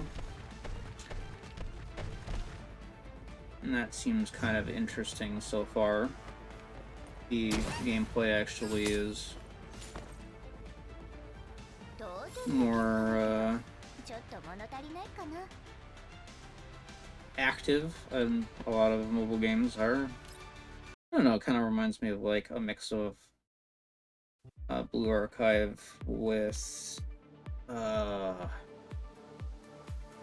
gameplay aspects of the, I can't remember the game mode, but the thing from Star Rail. It was kind of like a roguelite hard deck builder type of thing, mixed with like top-down real-time combat. Hey! A familiar voice speaks into the girl's ear in the darkness. She opens her eyes and sees that medical doll on her devilish smile. Naturally, she's holding her usual medical cart with various syringes laid out on it, as well as many unique concoctions which the girl cannot name at the moment. Did I wake you? It's injection time. It's alright. Not like I was actually sleeping anyway. You weren't sleeping. Florence suddenly becomes more alert. I just didn't want to. Why do you have all these syringes here anyway? All these jabs. It's not like they're going to do any good, are they? The girl frowns and looks down, tugging at the hem of her gown. At a glance, what lies beneath are a pair of perfectly ordinary and pretty girl's legs, but on closer inspection, an observer will realize that her body has been forced into an illusion of normalcy. Nobody besides her head physician, Florence, knows exactly what kind of hideously deformed body lurks under her tight bindings. She glances at the motorized wheelchair beside her, the object that is practically a second pair of legs for her. Her innate deformities and frail constitution have left her unable to use prosthetic limbs. The various devices attached to the wheelchair have practically turned it into an extension of herself. It's a waste for me to still be alive. She knows it's wrong to think that, but she can't help thinking it anyway. The less said about being treated or cured, the better. She knows she doesn't deserve such a good ending. After all, she isn't an amazing person or anything. What should I do? Alright, if the treatment succeeds, I'll give you a reward. How about that? A reward? On hearing this, the girl's eyes light up again. Really? Wow, I can't wait. Your last reward left me excited for an entire day. I wonder what kind of reward it'll be. I'm sure it'll be really exciting coming from you, right, Florence? The gloominess on the girl's face has vanished. He hums the nameless song, eagerly awaiting Florence's pre-injection examination. However, Florence's eyes turn ice cold in an instant. So, was this what you were doing when you weren't sleeping? Florence grabs the mug by the girl's bedside table and splashes it on the ground. Its former contents were deep-colored fruit juice that radiated an alluring aroma. What the heck? I was gonna drink that. UTIS content exceeds the maximum safe dose by 223.8%. Daring today, aren't we? Florence slightly licks her finger to acquire a sample of the liquid and shows the scan result to the girl. I guess that counts as praise coming from you. I told you, you can't keep taking UTIS if you want to get better. I know that. She's clearly aware that taking UTIS is like trying to quench her thirst with poisoned wine. But for her, working hard to live on is little more than enduring pain to suffer more tomorrow. Rather than live on like that, perhaps just trying to find pleasure in each day that passes might be a more realistic option. I just want to experience fun things every day, and this is one of them.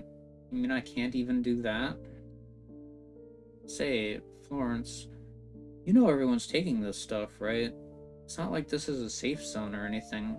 It's perfectly normal here. I've spent 20 years in pain and boredom. You can't blame me for doing this, right?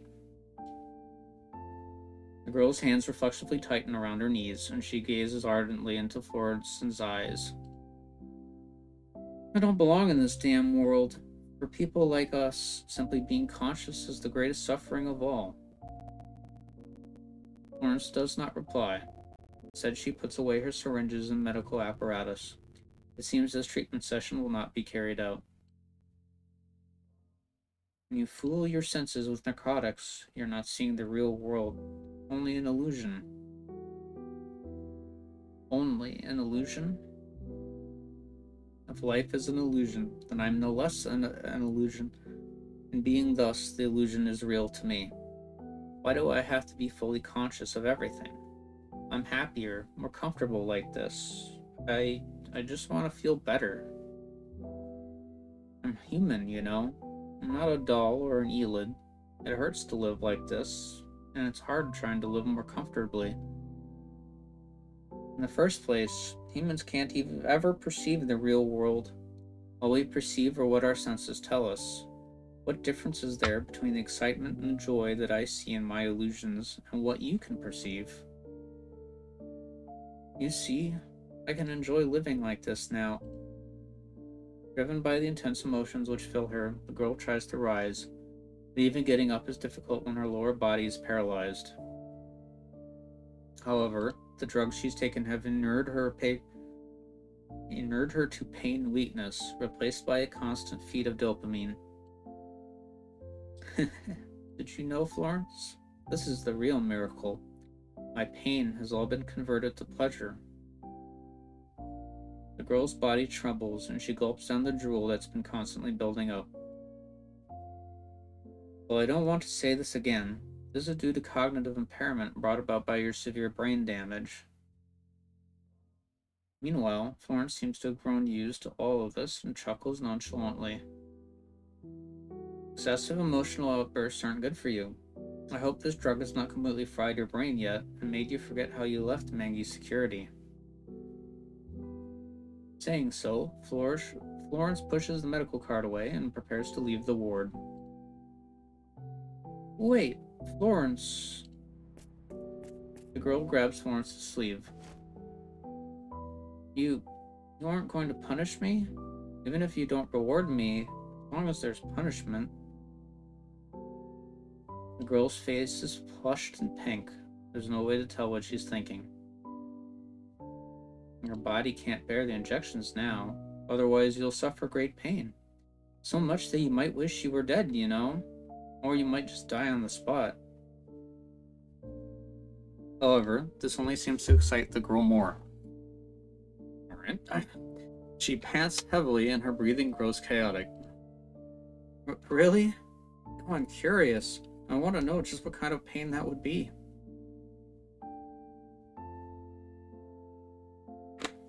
Might be the best one, not any more than the silhouette. Even if I died, how would it be any worse than how I'm living now? Or perhaps what you call pain might end up being pleasure for me. Ha ha ha. Florence looks at the girl, and then she laughs, as though she's suddenly amused by her. In that case, why don't you tell me what the world you're seeing now is like?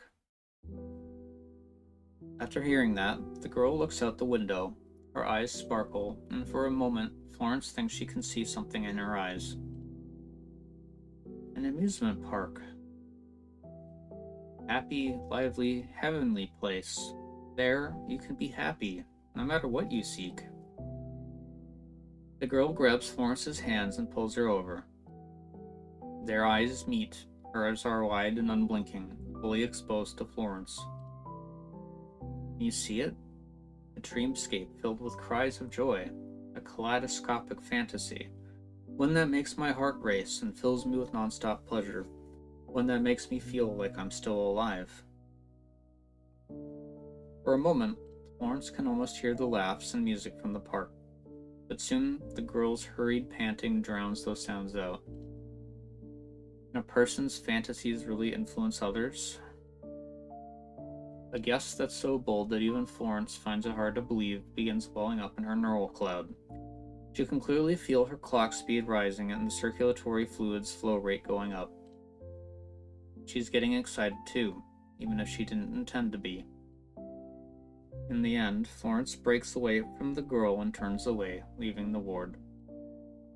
On her way out, she notices an amusement park stamp book on the girl's bedside table. It's old, but it's been very well preserved.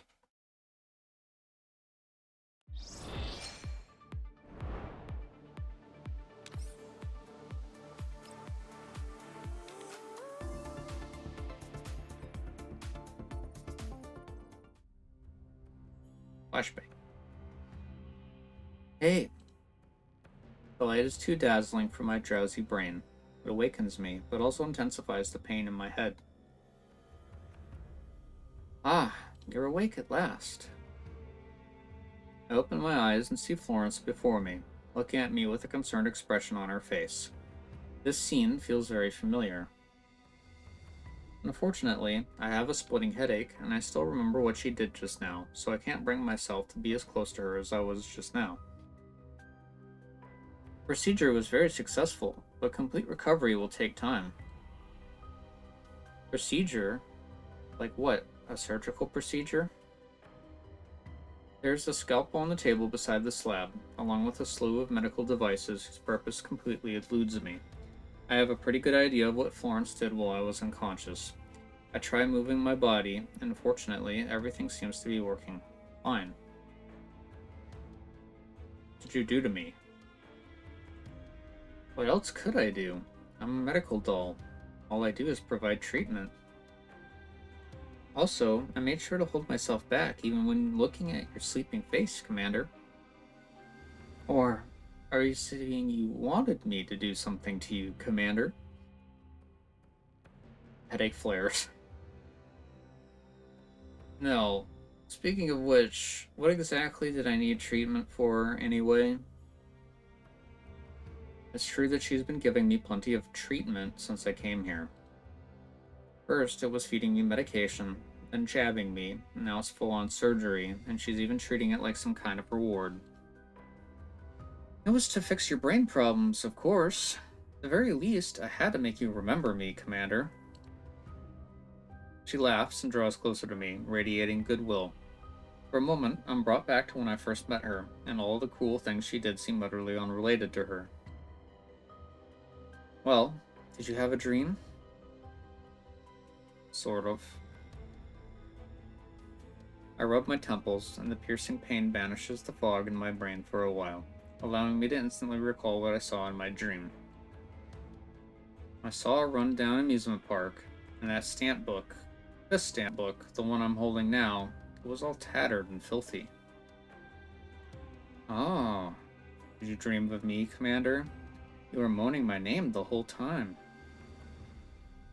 Moaning, you were making that up, aren't you?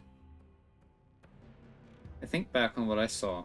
That vision was incomparably real and completely compared to all the previous times, but soon the brain fog rolls back in, and try as I might, I just can't recall the memory in its entirety.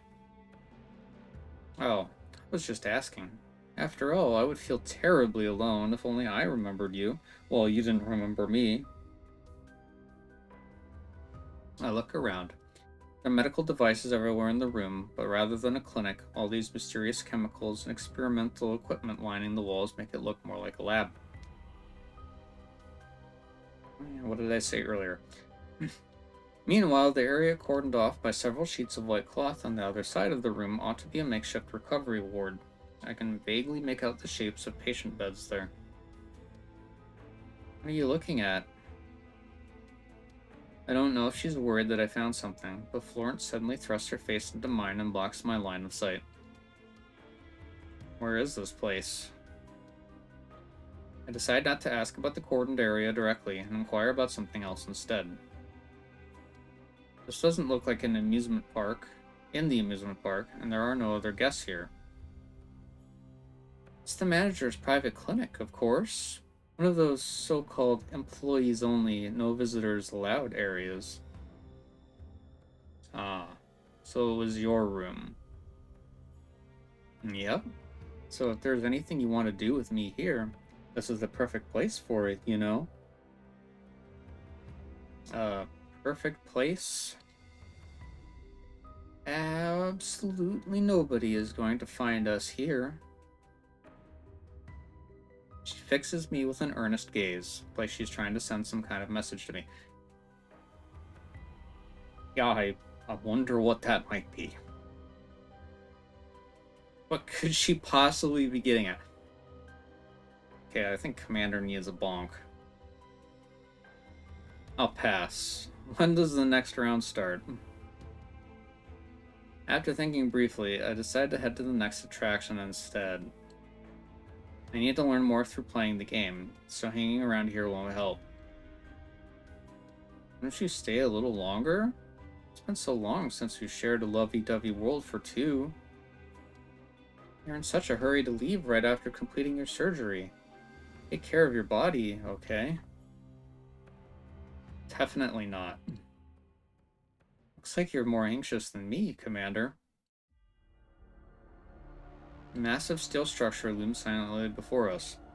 Its metal rails flow smoothly and aesthetically, incorporating steep drops, hard turns, and dizzying spirals, and even a 90-degree direct downward descent. Gleams with a metallic sheen in the sunlight, resembling nothing so much as a tangle of barbed wire. Even the launch mechanism is designed to look like some vast, ferocious beast with distinct and sharp angles. It's not hard to imagine what kind of sound its engine will make. Ta-da! Commander, come look! This is our most exciting attraction. The Heartbeat Accelerator 9001! Oh no.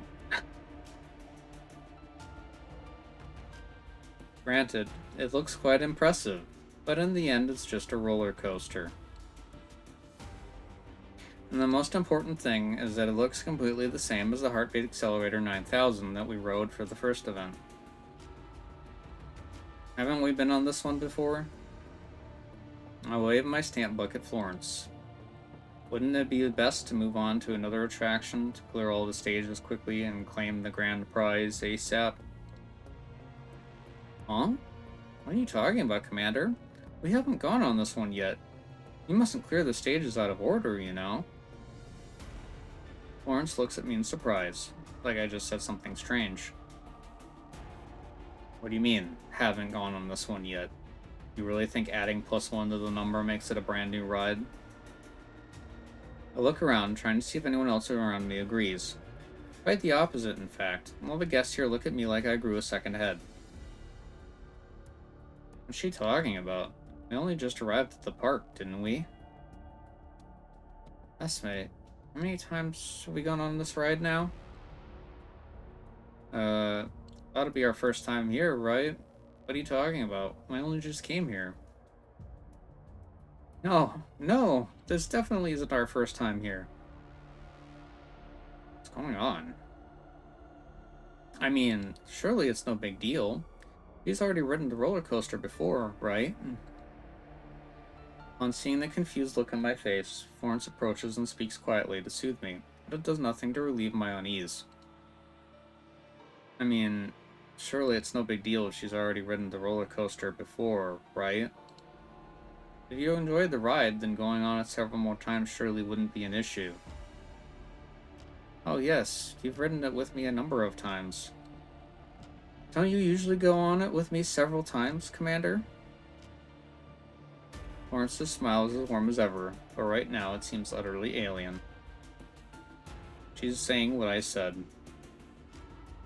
She clearly remembers what's going on, but she's pretending that this is our first time on this ride. What's Florence's game here? Now then, take your seat, Commander. Hurry. The guests present don't seem to have realized they've gone on the ride already. They excitedly board the roller coaster like it's their first time. Dubious, I follow suit. Now then, your seat is here, Commander. Even my place is the exact same as before. I look around, and the others are in practically the same seats as the first time around. Meanwhile, the seats of the people who have vanished are naturally empty. Suddenly, my thoughts are interrupted by an abrupt glare. Pauline is looking at me. Oh, Commander, what a coincidence. There just so happens to be an empty seat beside you. Sorry, Florence. As Florence prepares to sit down beside me like before, I get up right before she takes her seat and walk over to the woman looking at me as Florence watches in shock. Not going to sit beside Miss Manager? We don't have much time, so I'll just skip that for now. I look at Florence, who's also looking at me. I can't tell what she's thinking from her gaze. I thought she dragged you off for punishment. I didn't expect to see you again. Pauline's words confirm my guess. Let's get to the point. I don't do pleasantries. We take our seats and do up our safety belts. I deliberately avoid Florence's gaze. I finished this ride once before, but the others seem to have forgotten about this. Is that all? What else should there be? Mia found out about this too, and things didn't end well for her. Looks like you know more than I do. You even remember what happened to Mia. However, Mia went crazy after learning too much and self-destructed. This is clearly not the case for Pauline. Why are you alright? Are you that eager for me to die? I mean, I just want to soak up some experience for protecting myself. Pauline suddenly smiles, her gaze drifting to the top of the roller coaster in the distance. Don't worry too much. I've been on this roller coaster about a dozen times. I'm still sitting here perfectly fine. A dozen times? She didn't die, but she didn't get the full clear prize, and she hasn't left the park all this time. Well, I don't know the exact number, but I don't remember anything from more than a dozen loops ago. It's as though she can sense my confusion, because she speaks in a cool, calm manner, like she's talking about the weather. Go on. One day, during a certain reward time, I began to recall what happened before I came to this park. I slowly realized what was going on. I'm not the only one. Many people have begun waking up too. What? So does that medicine really fix the brain? After suspecting Florence for so long, I'm suddenly at a loss for words. Was she really just giving us medical care? And is this looping amusement park just a psychiatric ward for treating mental patients? And why is it that everyone, myself included, has fuzzy memories? And that was when the real nightmare started. Pauline seems to have anticipated my reply, because she continues. We began going on the rides in order to chase these brief moments of lucidity, and as a result, we began actively playing the game. That was when the stakes for the attractions began going up, and lives began to be lost. Do you not want to leave this place? Pauline shakes her head. It's not that we don't want to, but we can't. Have you realized it yet? There's no way out. What's really strange is that the exit seems to have vanished after you came here. I can kind of guess how she did it. Probably another form of drug. As you can see, that manager is very good at this sort of thing. The drugs damaged our brains, making us see something that isn't really there. and keeping us from finding the way back. When you refuse to play, you won't get your reward, and your memories become hazy, which makes it even harder to find your way back or even to remember why you need to escape in the first place. But even after playing for so long, I've never been able to truly find a way out of here. That's the other reason why we can't escape. The reward is like a drug, which eases Pauline and the other symptoms, but it also makes them dependent on this place. Florence's drugs, syringes, and that procedure of hers come to mind again. Is this why you're remaining here, even after learning all of this information? Not entirely. I know how this park works, but I also know that I deserve to be here for what I've done. Pauline mutters quietly, and smiles again. Is it related to your job? If I'm not wrong, you're all truckers from Mengi Security. I can't say. Still clinging to your NDA at a time like this? Well, just think of me as a resident here. Once I've turned the unusual into my new normal, that means I've been completely tamed by this park. All I can tell you is that the clear prize or whatnot is a lie. The moment you come here and the main gate vanishes behind you, you'll never be able to leave this place. As for that manager, I should have realized it earlier. She's the one controlling the poison and medicine both. She's just using them to make us dance in the palm of her hand. There's no way we could leave, and no way she'd ever cure us. If you don't believe me, check that stamp book you're holding. I take out the book, and the wind rifles its pages, flipping page after page, but the contents are all indistinct. I can't see the ride names or the requirements for collecting stamps, and most importantly, there's no end to the pages. They keep flipping and flipping endlessly. What's going on here? Just like how the main gate vanished at the start, I would have sworn I was seeing things if I hadn't been certain that my mind was clear. Or perhaps that was an illusion. But in that case, where is the line between reality and an illusion in this place? So if all of this is a lie, then why are we trapped here? There's no point to all of this. Who knows? Perhaps it's just because. It's fun. But look where Pauline is looking. Florence is smiling sadistically as she starts the roller coaster up. Why are you telling me this? Even the most exciting game becomes boring after it turns into a routine. I'm just tired. In the next moment, we are plunged into the pitch-black tunnel. I hear the same sounds of flesh tearing like before, and the air once again turns damp and sickly sweet. Drip, drip. Drip, drip, drip, drip. The wind is still howling, but I can hear droplets of liquid splashing on the ground. Pauline! All I can see now is a shredded, severed limb, but I can tell who it belongs to. Even after being ripped to pieces, Pauline didn't scream, didn't even make a sound. Commander, maybe you should take care of yourself before worrying about her. Florence has moved up to me without me noticing, a cheerful smile on her face. Behind her, the gore-soaked costumed clowns are capering around and playing with brightly colored balloons. You don't have to worry about that.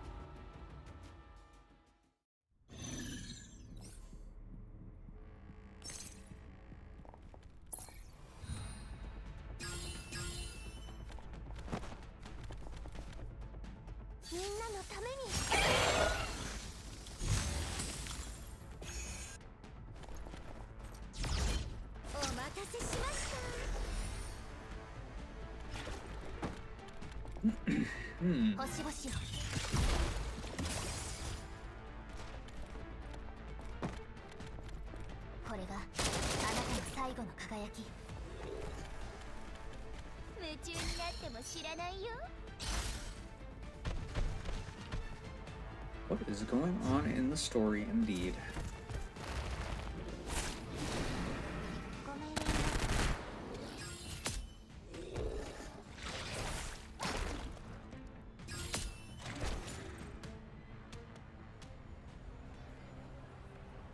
Now then, congratulations to our players for completing a course of the Heartbeat Accelerator 9001. Insert over 9,000 meme here. As the people around me celebrate their survival, I walk directly up to Florence. We need to talk. Oh, so eager, Commander. But unfortunately, there are no special prizes this time around. There's nothing else I can do. In contrast to her usual antics, Florence turns and makes to leave. Dropping the act now? I open up the stamp book and throw it in front of her. How many more secrets does this amusement park hold? I take a big step forward, past Florence, and block her path. Going on rides over and over again, losing our memories, never getting the clear prize. This endless game is nothing but a scam. And people have died for this lame scam. Forceful, aren't you, Commander? That just excites me even more. Answer my question. However, the world fades into a blur before my eyes. Aw, what a shame. I haven't gotten this hot and bothered in a while, but you folded so quickly. What'd you do? This is just because you were too hasty, no? After all, you did just undergo a medical procedure and haven't finished recovering yet. You shouldn't have gone on such an exciting ride in your current state. Florence reaches a hand out and waves it in front of me. See? You can't see anything anymore. Is that so? My vision steadily returns, but by the time it resolves into clarity, the scene before me is completely different. Just like the illusion from before, I'm seeing that ruined amusement park again. This time, however, every detail is rendered in incredible clarity, to the point where it doesn't seem like an illusion at all. That's right. This is the place. I remember everything now. Huh. So it really is an amusement park. Are those people and the black current all hidden here? The who's a what? 当然の結果だけど、ちょっと物足りないかな。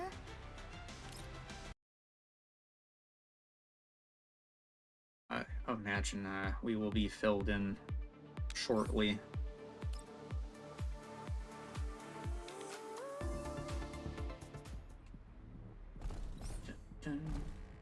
Yeah. That's the button. Somehow. みんなのために。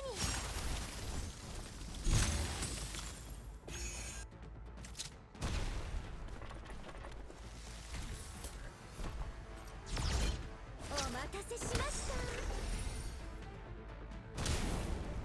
気をつけてお帰り。ごめんなさい。星々を。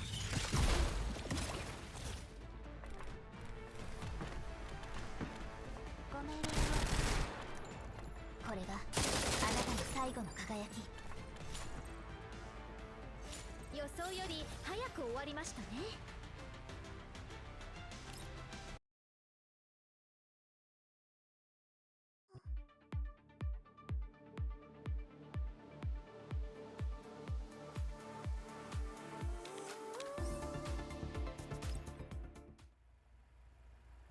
Dear Commander, guess who I am? This way of speaking. Don't tell me it's... Who let this junk mail pass the filters again? Wait, don't delete this so soon, Commander. This time, it's really important. It's different from all the previous commissions. A shipment of goods from Engi Security went missing, along with the personnel accompanying it. Can't they handle it by themselves? Since when do they need a bounty hunter like me to wipe their asses? I'm not interested in dirtying my hands with their affairs. You're probably about to say no, but hold on. Leaving aside the payment for the commission, I promise that finding them before Mangi Security does has only upsides for you. Oh. Have to admit, this is quite appealing, and if I'm not wrong, this shipment probably contains something of great interest to me. I've already sent the location and important files over. Oh yes, this mission is a little special, so don't bring your dolls along. After all, we haven't seen each other in a while, so let's keep this nice and intimate, shall we? In any case, I'll definitely take responsibility and keep you safe, Commander. Plus, the payment is blank, you know? Of course, and the most important thing is the extra bonus payment, namely my... What kind of scam did she get caught up in? Well, I know exactly who made this commission. This looks like some kind of new scam. Unable to bear it any longer, I immediately closed the email. The rest of it is probably some meaningless drivel. Then I opened the attachment to see what files the client sent. In addition to the coordinates of my destination is a photograph. Huh. So it really is an amusement park. Are those people in the black current all hidden here?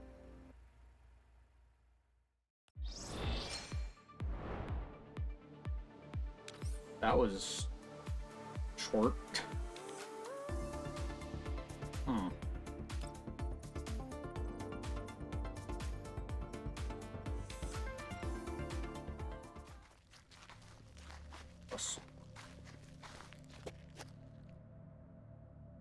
The sound of footsteps, or to be precise, the sound of 10 odd people walking together through this deserted wasteland. Clearly they have been here for far too long.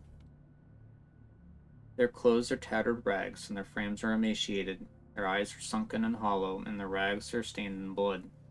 Some of their wounds have scabbed over, others are oozing pus, and there's even one who can't walk, their wheelchair squeaking as they roll along. This so-called amusement park is nothing more than a set of long-abandoned ruins. It's only barely recognizable as having once been an amusement park. While it's hard to recognize them, no doubt that these sleepwalkers amidst the ruins are visitors to this amusement park. Like ghosts, they have forgotten their past and are forever trapped here. I found it at last. Dear guests, thank you for waiting. And now, our next attraction, Sweet Startling Night.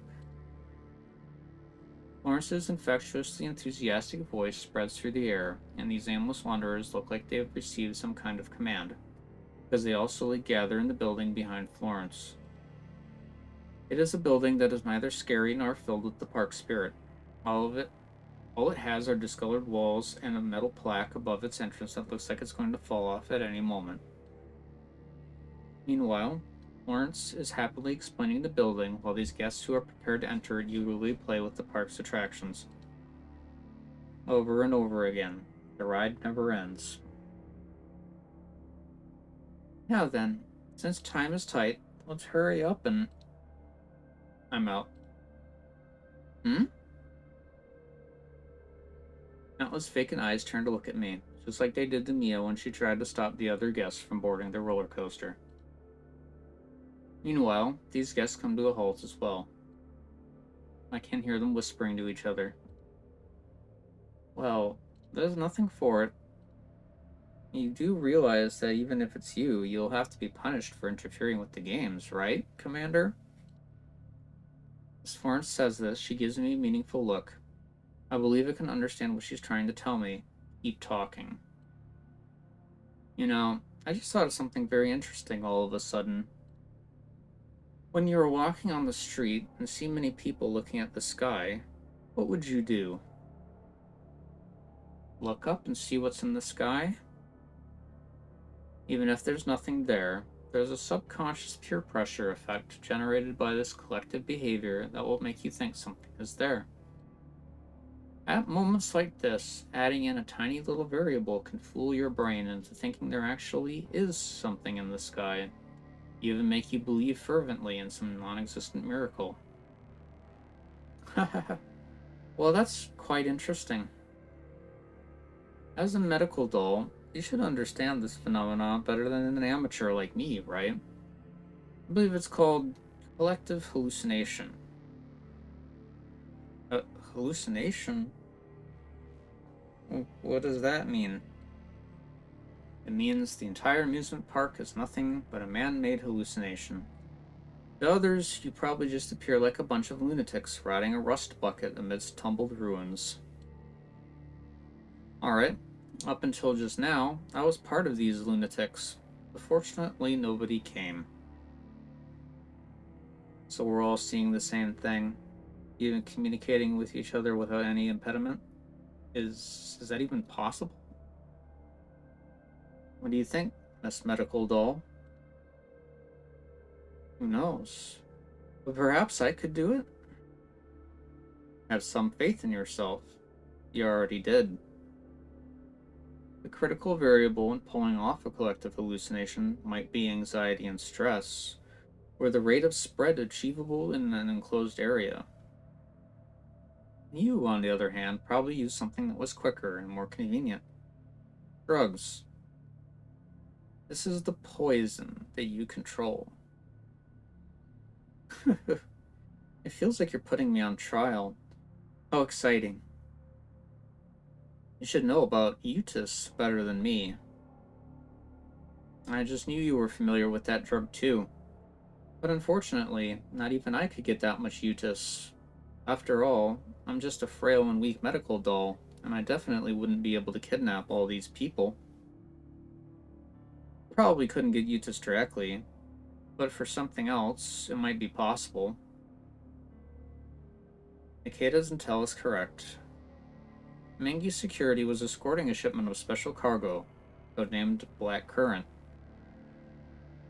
They have completely different names, even is there a connection between them. Most of the Black Current shipment was just ordinary canned goods, but according to the intel I received, a large portion of the cargo loads Mangi Security was transporting to the contamination zones contained the contraband drug Eutis. Mangi Security. Why does that name? Black Current Transport. Due to the effect of the drugs on their hallucinations, the guests don't quite seem to understand the meaning of those words, but their unconscious responses make these terms feel familiar to them. This reaction perfectly validates my guess. And as it turns out, every single guest here, besides you and me, it just so happens to be Mangi Security transport personnel. One could say that it was them who brought a full load of Black Current all the way over here to supply both the guests and Eutis for you. And it was you who hijacked their truck right here and used the contraband they were transporting to engineer a collective hallucination, forcing them to go through one game after another. So the events that she was forcing them to roleplay and relive in that haunted house might have been the lead up to the truck hijack. That's strange. Why are we here? You idiot, where did you get your license? At this rate, we won't reach LVI 14 even if we drive through the night. How could you even handle those transport runs with such crappy skills? If you tried that shit in the contamination zone, they'd sue your pants off. Shut the hell up. I'm checking the route now. Damn it, what's going on? Who changed the route? And when? Flashback. You know how many shipments we've lost already? If I fuck this run up, we're all going down together. God damn it, who messed up with the vehicle auto nav? The route's been messed up ever since we left the warehouse. Bloody hell, who else would touch it besides you? It's my fault, I'm sorry, I messed up, I messed everything up. Esme, why is it you? What are you doing here? No wonder they were so scared. After all, moving a Black Current shipment on that scale was not an ordinary assignment. In addition, they were already panicking from messing up the assignment. Combined with the large dose of Euthys you gave them, it's no wonder they became putty in your hands. Even if you're correct about your observations, that's nothing but a sensible-sounding supposition, Commander. Perhaps it was the Mangi security people dipping into their own product after learning how valuable the shipment was, but then they ended up getting stuck here in a hell of their own making. In other words, all of this was nothing more than the result of their own greed, which coincidentally happened to turn into the collective hallucination you were talking about. That sounds like quite a miracle, don't you think? What you say makes sense too. And losing the shipment might be nothing more than wordplay to evade a responsibility for their actions. But that's just how lies are. To deceive others, one must first deceive themselves. Also, the symptoms of these people don't look like those of Utis users, even if they are very close. Apart from the hallucinations and severe cognitive impairment, there are also signs of memory loss, poor awareness of time and location, visual and auditory impairment, and other major symptoms. All of these are very rare in Utis-related reports. Among all of them, you are the only one with the ability to improve on Utis. Also, you aren't beholden to Mangi security. You possess pharmaceutical skills, and you even served as the park manager to keep up the hallucination. Me? Commander, you seem to have forgotten something. I have no reason to do all of this. Florence suddenly laughs, and there's a hint of excitement in her eyes. Exasperation fills my heart. It seems she's completely lost in her role. Or rather, that's what makes me even more certain that it's you. After all, only you would do this sort of thing, right? Orchestrating all this simply and purely because it was fun, in search of a thrill. Of course, seeking thrills is my core directive, but I'm not that bad, am I? While everything she says is designed to avoid accountability for her actions, her expressions and movements are getting bolder and bolder, to the point where I suspect she's trying to provoke me. It's hard to say. Florence loves excitement and thrills, but that's not the main problem now. In order to deal with this incident, I need to start by dealing with her. All you need to know is that I and everyone here will no longer be playing this game with you. Florence glances at the blank-eyed visitors, then she gestures grandly, and several robots move up to surround us. Is that so? What a shame. But I can't let the game end yet. You and the others will need to keep us company for a while, Commander.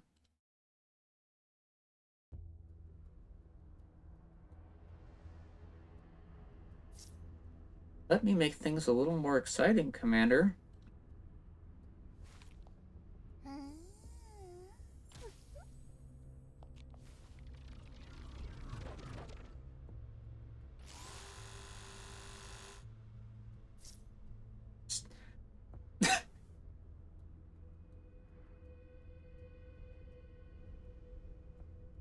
Okay.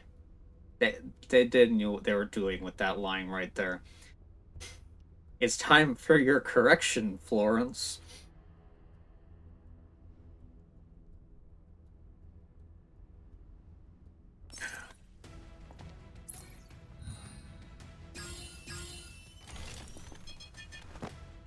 Yes, correction.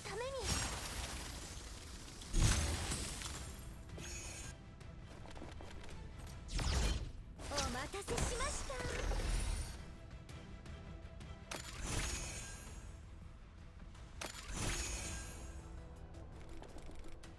It's no use. Take this. これがあなたの最後の輝き。夢中になっても知らないよ。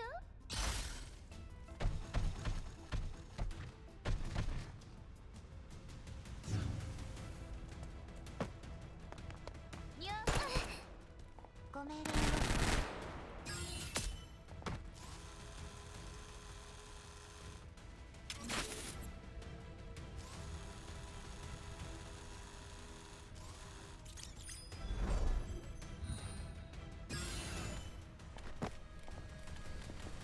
配置完了。デザートはいかがですか？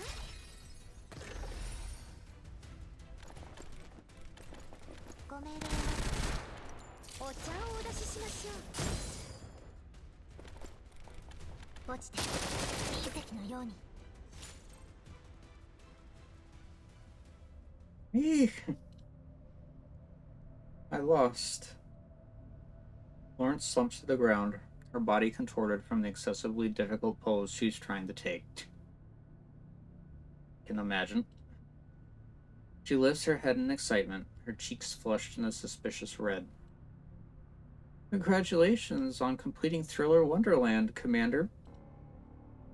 Playtime at the pretend park is over. You can stop talking like that now. Aw, don't be so hasty, Commander. Why not finish the punishment round before claiming your grand prize?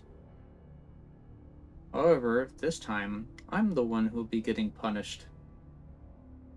The robot silently approached me, offering mysterious devices and syringes loaded with liquids in various colors for me to choose from. What are these? I randomly pick up a syringe. Ah, I can't believe you picked that, Commander. Your boldness is so surprising. Still, it's also very exciting.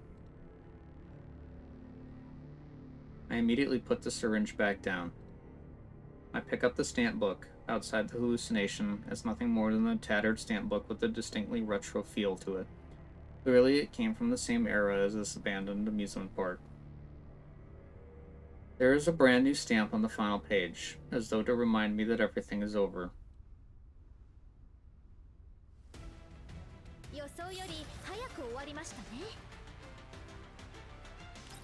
Well, I mean, it's not actually over until it's the last mission, though.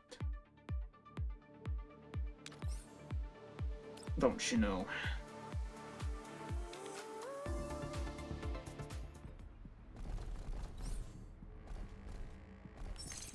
It's not over till the fish jumps.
So, what kind of prize do you want after completing the game? Florence still seems to be immersed in her park manager role, which comes off as a little bizarre. I hand the stamp book over to her. I want you and all the people who died in the hallucination. Florence furrows her brow. She seems to be thinking. After all, this is a grand prize. Unfortunately, you can only pick one of them. You may have beaten me, but their respective hallucinations are still going on. Even if they realize it's a hallucination, they'll soon forget about it. In their eyes, the world is still a dreamlike amusement park of fantasies. There's a fine line between poison and medicine. After hearing what Pauline said, I'm wondering exactly which part of what you provided was poison and which part was medicine. And my guess is that she hasn't dosed them with the improved Utis for a long time now, otherwise there wouldn't be so many guests going crazy. My recovery, that was probably because of Florence's somewhat theatrical treatment. It wasn't just me. Pauline, Esme, Muriel, and the others, everyone who claimed a reward regained some of their clarity. If all she wanted was to trap them here forever, then tending to their bodies and minds would be important, but she'd also have to top up the improved Utis. But the truth is, everyone would have steadily learned the truth during the games, even a case like Pauline's. What's happening now is not normal. And besides, thanks to you, my head is fully clear now, and I remember exactly what kind of person you are. You were the one who treated me, right? I watched Florence's reaction as I questioned her. Treated you? The reward was just to top off your dose of the improved Udas. Still, there are always those who recover quickly. She's clearly lying.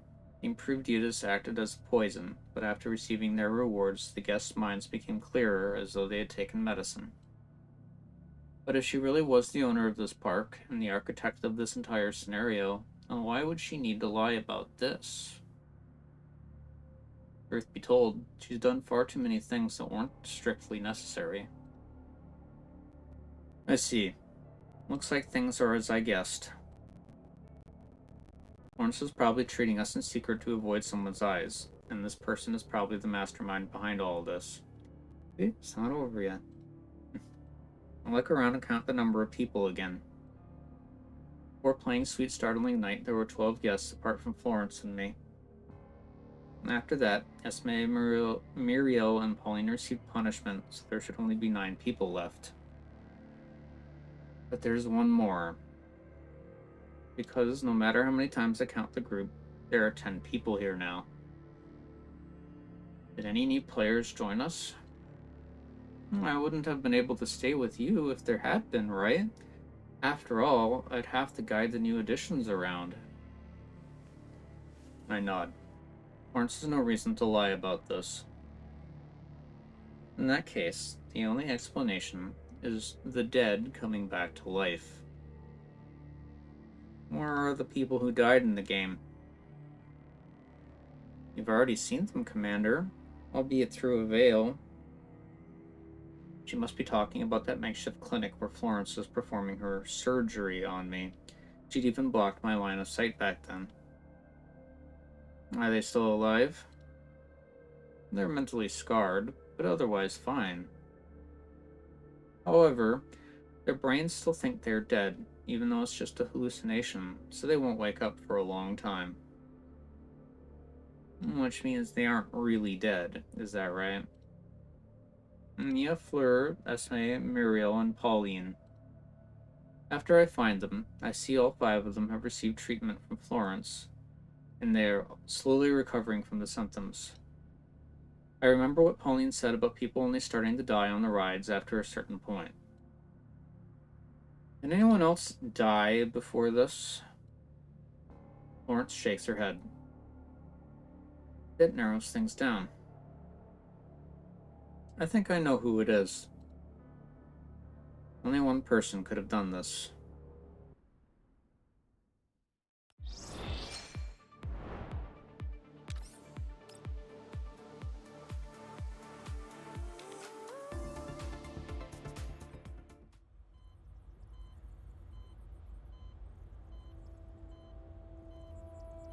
Flashback.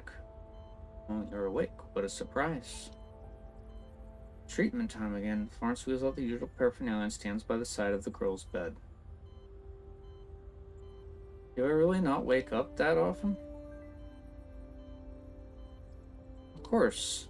Also, judging from your vital signs, it seems you didn't consume any Udas today.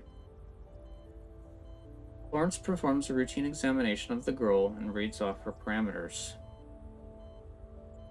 It must have been hard for you to resist their urge, right? As Florence prepares to administer the first of the treatments, the girl shakes her head in silence. Hard? It must be harder for you, isn't it, Florence? After all, you've been caring for me for so long, and yet my body remains like this. The less you think about that, the easier things will be for me. I can heal your body. In fact, I've cured a lot of exotic illnesses in the past. But there are exceptions to everything, aren't there? Rather than waste your time on someone beyond help like me, why not use your efforts on something else? You do realize I'm not doing this for free, right? I'm hardly a philanthropist. Are you talking about how I helped repair your frame? Haha, well, aren't you a grateful doll?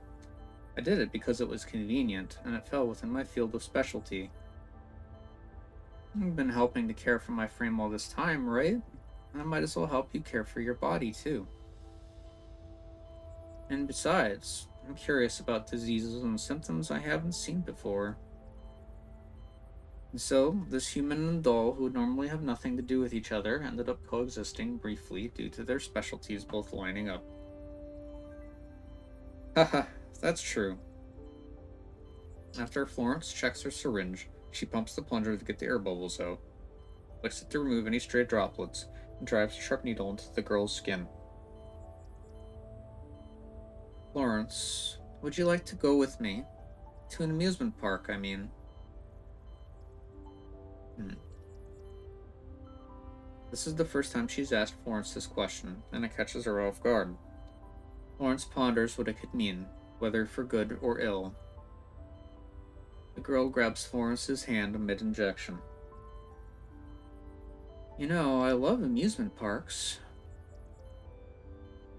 Oh yes, I almost forgot. You know them better than I do. I can't live without you. Once you make full recovery, I'll take you to one.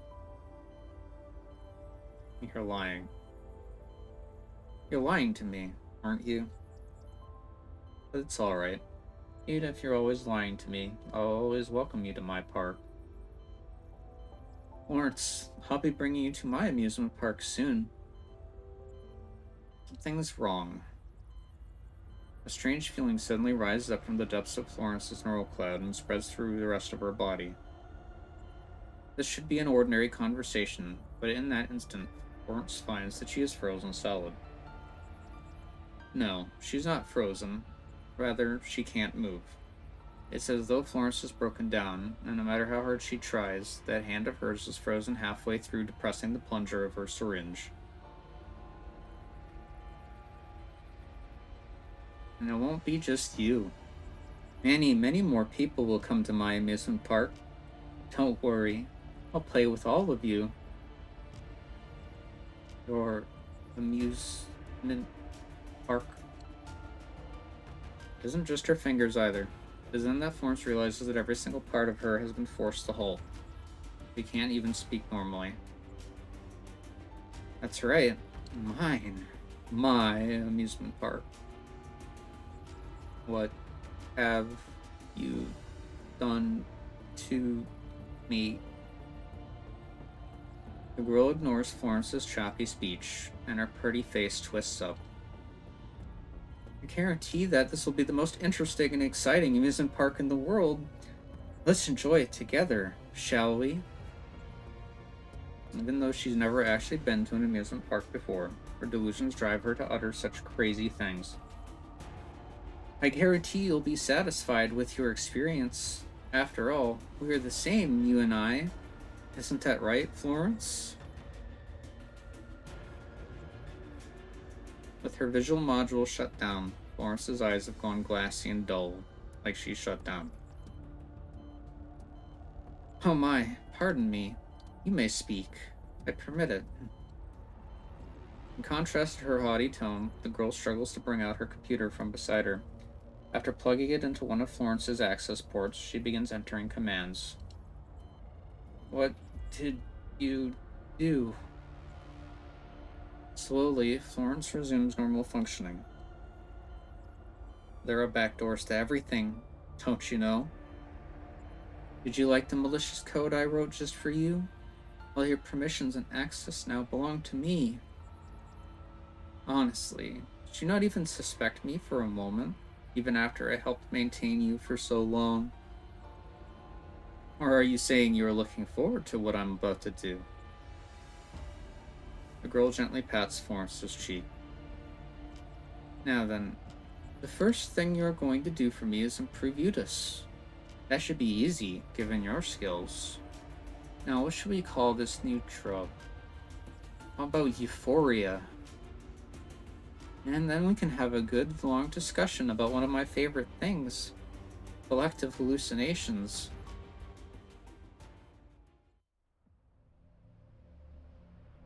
There will be a shipment of product coming through here soon. This is our only chance. You insist on carrying out such a bold plan. I can't guarantee success. I do realize that telling me the odds of failure only excites me more, right? And besides, it's not like you can refuse my commands either, can you? Of course, I don't mind you spicing up your obedience with a little backtalk. However, saying that isn't like you, is it? You really think things will go well for you if I die?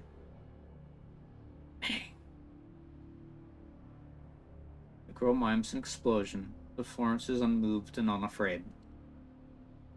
Are you interested in these people? Or in the shipment? I wonder.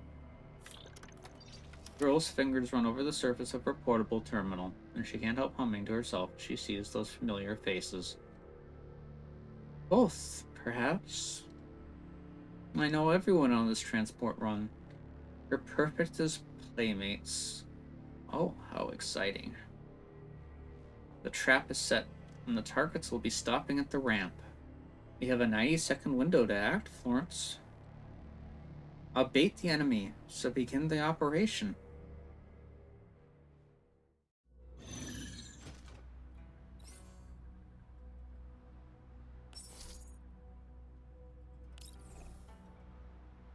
Uh, oh.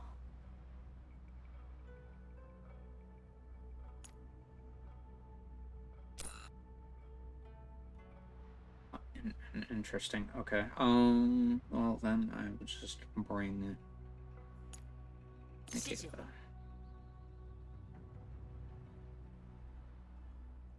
That's curious, as usually the missions that have like specific dolls, they kind of give you them as a selection, but you don't have to bring them. But I guess this time not the case.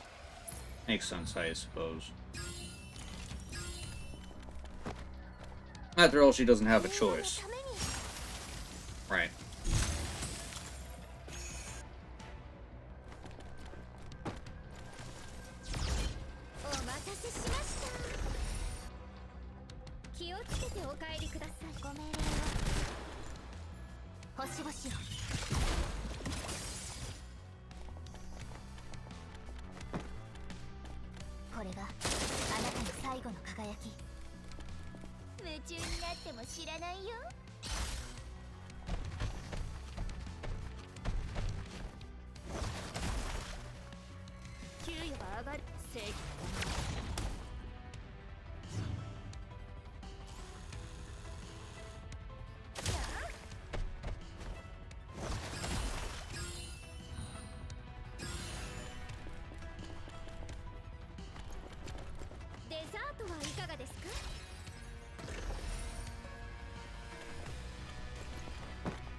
Not exciting enough? It was close, but we did it in the end, Florence. And now, everything is ready. New drug, the park, and the first batch of guests. With these, Thriller Wonderland opens its doors.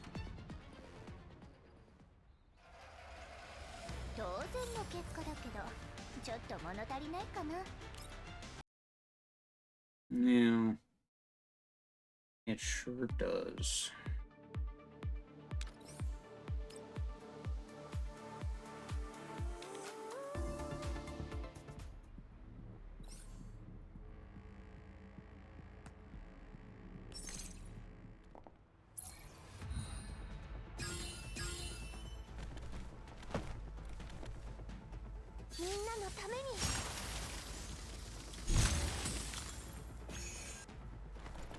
Man, with these floating robots, I just feel like I'm playing XCOM again.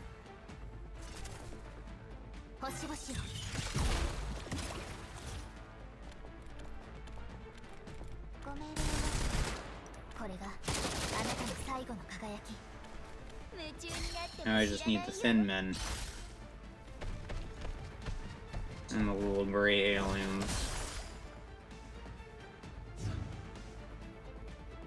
And horrible percentage chances for hit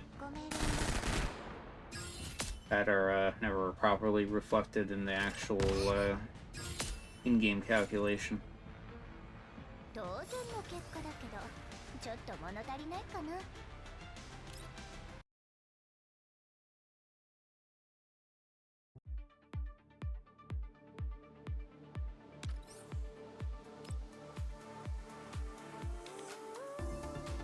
This has been a fun story so far. I like this event. Not as confusing as the parry one. Although I think the parry one was equally well executed in when it was kind of revealed later in, because holy crap, that was really hard to actually like guess what was going on.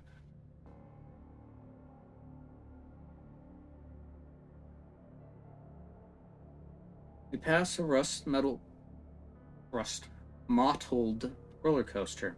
The seats are shaky and I can't talk. Look like they could fall off at any moment. It seems like it's been abandoned for a long time.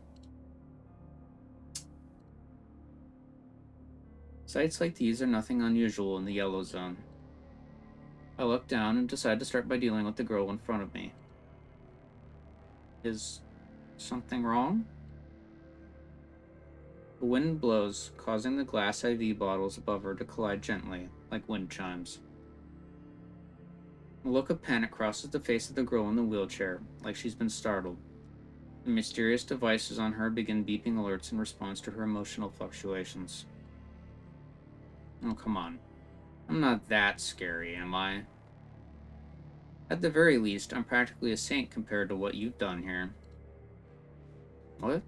What's that supposed to mean? What you said just now, what's that supposed to mean?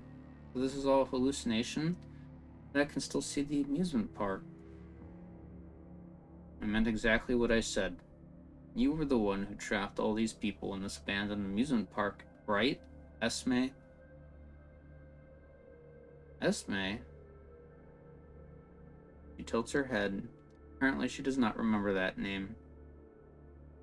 Apart from the others who noticed something was amiss, most people wouldn't even remember having ridden the attractions multiple times. In that respect, there's nothing wrong at all with her response. Well, I don't know what you're talking about. If we don't continue, everyone will... What happens if we go on? That's not going to happen, because I've caught the owner of the amusement park. Caught? Who? I approach Esme and then grab the handles of her wheelchair and gently push her. Hey, where are we going? Miss Manager. He calls for Florence, who follows us without hesitation. The owner of the amusement park is Esme, which is to say, you. Am I correct? I don't know what you're talking about. Then let's start with what makes you suspicious, shall we? Among the 5 dead people, you were the last to enter the park. Esme, how many times have we gone on this ride now? This ought to be our first time here, right? What are you talking about? We only just came here. No, this definitely isn't our first time here. The frightened woman grows more afraid after that. Her grip tightens unconsciously, causing Esme to groan in pain as she starts having trouble breathing. Let go of me. I can't breathe. Right. This is only your second time on the roller coaster. Mariel, you know Fleur's name as well, right? It's just a name. It doesn't mean anything. But that's because you said my name first, so I asked her name. She said the same thing as Mia, but she didn't go crazy like Mia. Don't worry too much. We've been on this roller coaster about a dozen times, and I'm still sitting here perfectly fine. A dozen times?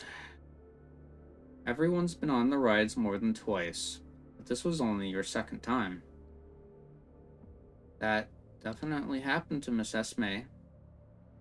In other words, not long after you joined, all the people who were starting to recover began dying on the rides, one after another. Like Pauline said, slaughter wasn't a risk that came paired with a reward. Quite the opposite, in fact. It was a form of cruel revenge. You couldn't bear to see anyone recovering, so you decided to join the game in person and kill everyone that Florence managed to cure. But the others were suspicious too, right? Of course. But if it was them, or if it was you, you'd probably have made your move sooner. Huh? But Miss Esme died too, and she was killed by Miss Muriel. It's my fault. I'm sorry. I messed up. I messed everything up. Esme, why is it you? What are you doing here? You useless bitch. Stop causing trouble here already. Get the hell away from the shipment. My fault. I'm sorry. Please don't chase me away or kill me. No. Yes, because she was the real ghost in the haunted house. She should never have been on the Mangy truck. Yet, she was there, and she made the poor guests relive the events of the day they were kidnapped over and over again. What does that mean? Muriel and Pauline both thought that she shouldn't have been there. Why do you think that is? There are too many reasons for that. Because she's not from Mangy Security? Maybe. It's not very likely. After the others regained their memory, every one of them began suspecting me, but none of them suspected Esme. The main reason why they suspected me was because we had no shared memories to prove my identity. That implies that Esme was present in their memories, which means she was definitely a Mangy security employee. However, she was not part of the transport detail. Why is that? Don't you forget that during an emergency, having more people that you know around to help is a good thing. But Muriel utterly loathed her, to the point of saying how much she hated her. Now, this is just a guess, but I'm thinking that part of it was because Esme was not part of the transport team, so she couldn't help them out. The other part, what really set her off, might have been because Esme was a serial Judas thief. This isn't just a guess. It's a law of fabrication, isn't it? And she laughs in her mocking tone, and the mask she was wearing begins to crack. Fabrication. It's true that Esme wasn't part of the transport detail, but she had another job. Hey, don't listen to that doll. She's the biggest liar of them all. Esme, you were a doll engineer before, weren't you? Hurry up and think of a way to scrap her. May glances at Florence in a panic and looks incredulously at herself. Huh? You mean me? As a Mangy security doll engineer, she wouldn't need to accompany the transport detail. Even so, saying she's a thief is a bit too much. Well, maybe a doll engineer couldn't help them out. Maybe that was why Muriel hated her. Her? You're still not going to admit that you're Esme? At the very least, it seems you've realized that Esme is the mastermind behind all of this. I continue pushing her wheelchair to one of the most common sights in the wasteland, a cliff. Next, I'm going to explain why you're the only one who could be Esme. I release my grip on the handles, causing Esme's wheelchair to roll straight forward. She exclaims in surprise, but no matter what she does, she can't control her body well. Meanwhile, the edge of the cliff is drawing closer and closer. While mobility aids like this are not hard to operate, there are many better options for moving around than this. Her body might be so weak that it can't utilize more agile methods like prosthetic limbs. Wait, Miss Florence. Her voice turns a little hoarse from her screaming, and I reach out just in time to bring the wheelchair under control. By the time she comes to a halt, she is less than half a meter from the edge. Her face is flushed red in panic, and her forehead is covered in beads of sweat. Oh, Commander, you're even more extreme than I am. From what I can see, after discounting the guests from the hallucination, the only one who couldn't have taken part in the transport mission is you.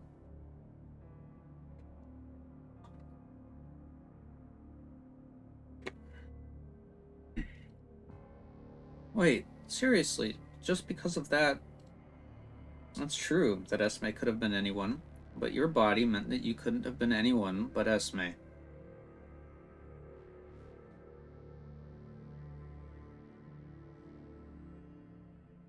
Esme looks like she's about to cry, but there's a hint of a smile on her face.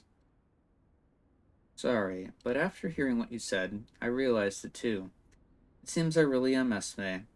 However, I forgot everything that happened in the park, like you said. Perhaps my brain damage got worse after dying and coming back. Her face is innocent, with a friendly smile on it. Even if we were right about everything, that I'm Esme, that I'm severely crippled, and that I'm a Mangi security doll engineer, so what? You could also say that all the killing that occurred after I joined was entirely caused by Florence in order to frame me. That way, she could just dump all the blame for her crimes committed in search of thrills at my feet while continuing to rub up against you. So, are you saying that she treated these people, treated me, but could only cover it up with lies, never able to tell the truth, that it was all an act? Look at her, Florence. Strangely enough, she doesn't say anything. I mean, it's not impossible. I have an idea that's more likely. Would you like to hear it? There is a reason why Florence could only treat them in secret, and could only remain silent even when you cast doubt on her. Did I ask for your opinion? Then get up and stop me, if you can. I ignore her and continue speaking. My guess is that someone was controlling her, perhaps even in possession of her authorizations, which meant that for the most part she had to obey orders. And so she obeyed her orders and managed this hallucinatory amusement park. Even if she wanted to treat these people, she could only do it secretly. Surely you're not going to say that I did it because I'm a doll engineer, are you? Nobody else can do it, am I wrong? I advise you not to keep denying it. Everything will be clear when we check Florence's ownership data, and even if you try encrypting it, our engineer skills are far superior to yours. But that just means you can't check it now, no? Looks like you know that there are no other doll engineers here besides you. And the reason for that is because everyone here besides you was kidnapped from the transport detail. That was why they were so shocked when they saw you. And besides, did I ever tell you her name was Florence before you called her name? What? Everyone else besides you called her manager. Logically speaking, how could you have known her name if you had really lost your memories like the others? How would you have known to call her Florence?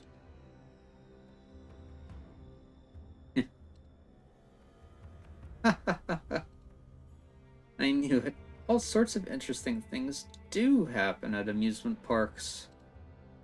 And here I was getting tired of watching this lot scream. Fortunately, you showed up. So, do you want to say it, or should I do the honors? What's there to say?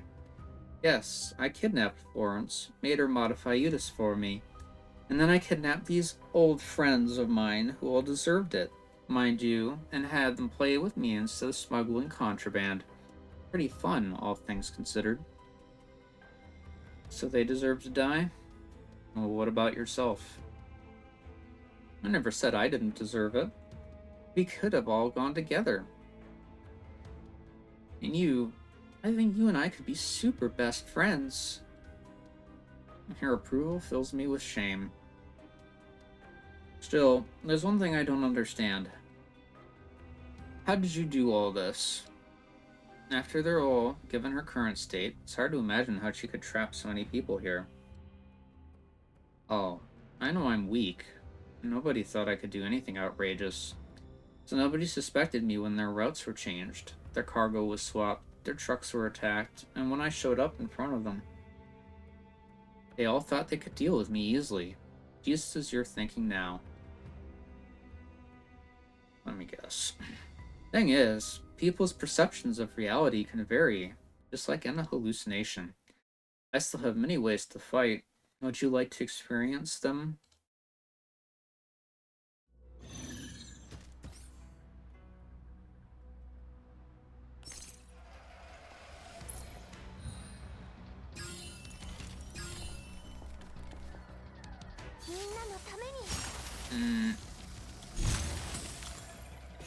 It mentioned that her limbs were, like, mutated or something, so I'm wondering if she's, like, elid, hybrid kind of thing going on.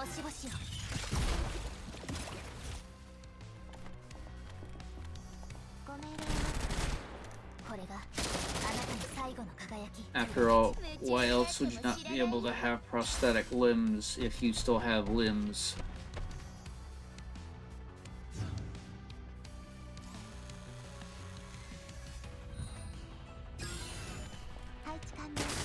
Limbs that may or may not still function.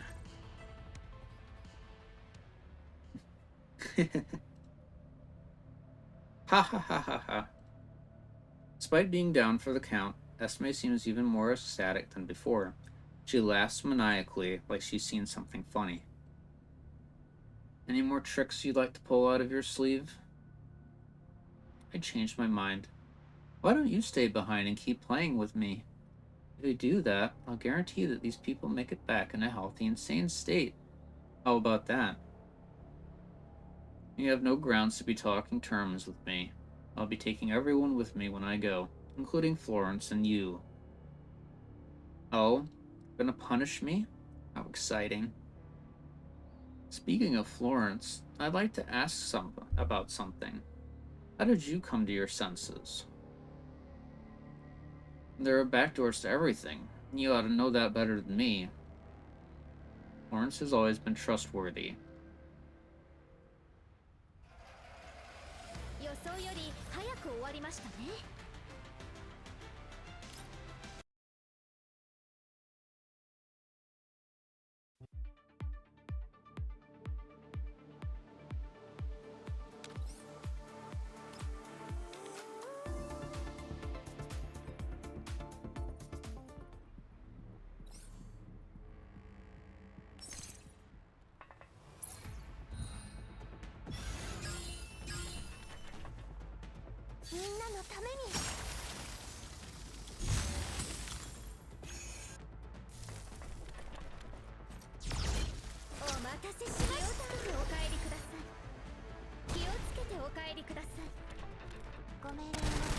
It takes a certain kind of skill to chuck a harpoon through a solid object.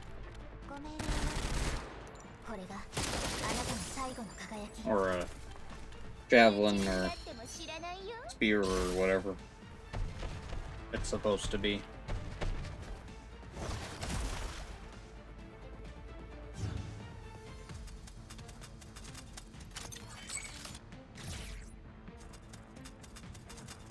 I guess we could just chalk it up to the strength of the doll being so high that you can, just throw it that hard. Instead of breaking the fourth wall.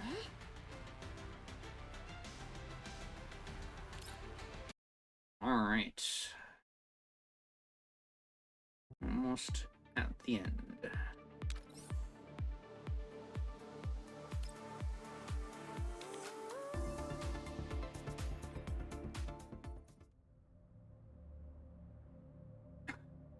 What did she do? Esme's body was already frail, and after being defeated in battle, she's a complete mess. She looks exceptionally pathetic as she asked that question. Didn't Florence tell you? In order to continue topping off the Yidis doses, she asked you to give her a clinic where she could improve the formula and put the guests who were being punished.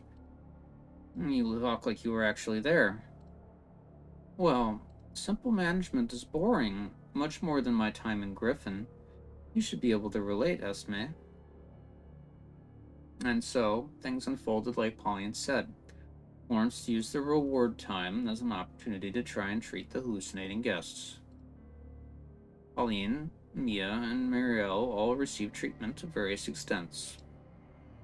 That's why they learned the truth to different extents and recalled their pasts, to the point where they began to sense that something was amiss. And you approached them because you realized this, Commander. Unfortunately, Pauline didn't trust Florence even until the very end. The others also broke down to different degrees, and some were even discovered by you, who knew everything. That's why you took action and began killing them off, right? Oh, yes. Unfortunately, I ran into a tough cookie like you. Esme smiles and nods without reserve, her mask completely off now. Florence was the one who asked me for help. To be precise, I came here to help her. Only a patient as cooperative as the commander, possessing great willpower and willingness to work with their physician, could complete the full course of treatment. So, how does it feel to be healed? Thanks to a few special ingredients, not only should you be feeling alert and full of energy, other parts of you should also be so full of energy that you can't stand it. I'm a bit of a loss of how to respond to Florence, so I turn away and continue speaking to Esme. But yes, Florence did help me get better. Well done, Florence. To think you dare do something like this on my watch. Never give a pharmacist her own lab. Still, this ought to count as a surprise, right? And besides, you were having fun playing cat and mouse, too. That clinic was where Florence suggested and stored the modified drug. But if I'm not wrong, I only gave her permission to inject the modified Utis, right? I mean, the commander already left her mark on my body and soul.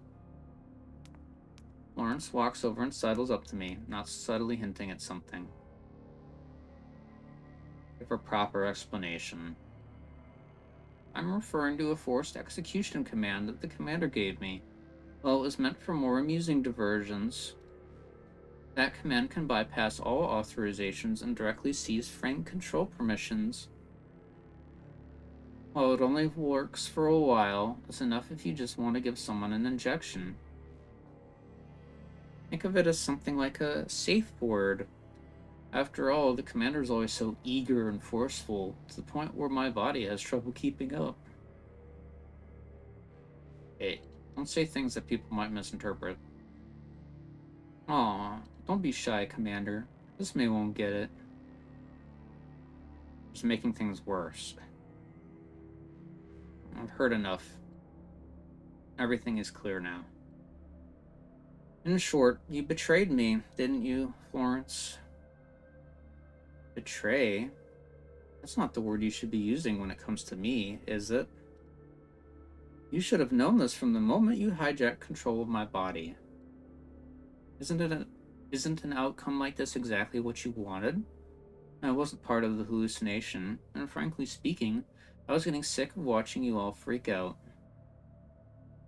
Are you not entertained? You should be creaming yourself right now. That's a phrase.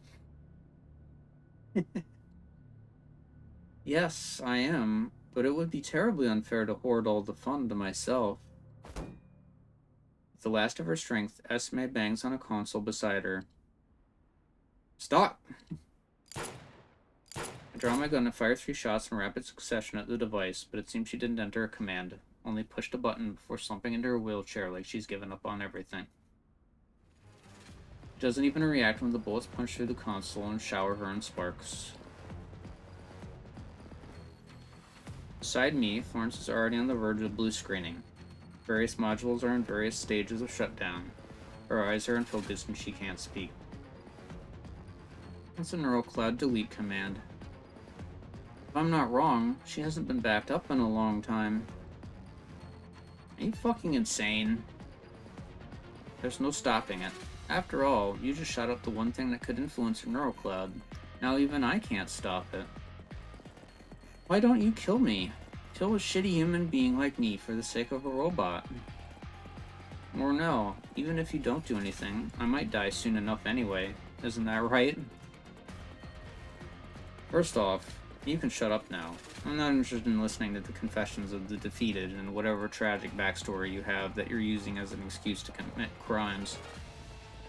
Secondly, I'm not interested in judging anyone, so I'm not going to do anything to you for the time being.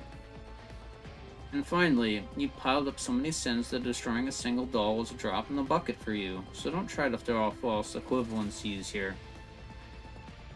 That said, I'll make sure you get what you deserve. I guarantee it. Oh, don't worry. Doesn't she have that, what did you call it? That safe word? Do your best, Florence. Show me just how you'll protect your neural cloud now.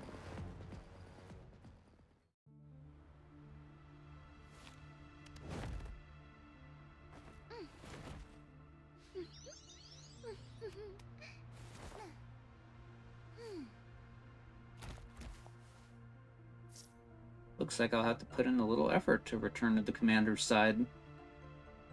You will make sure I'm properly compensated for this, right, Commander?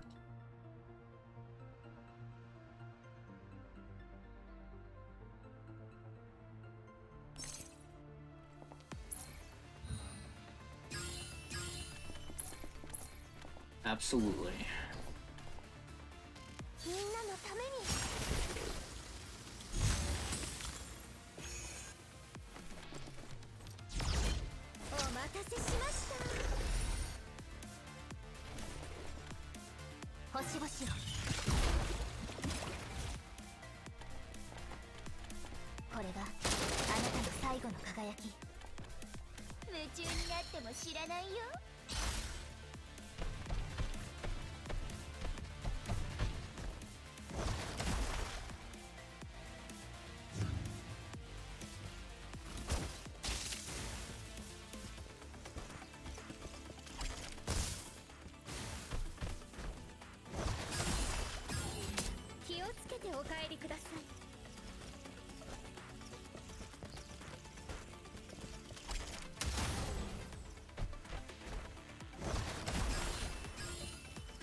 Florence yelps and collapses on me.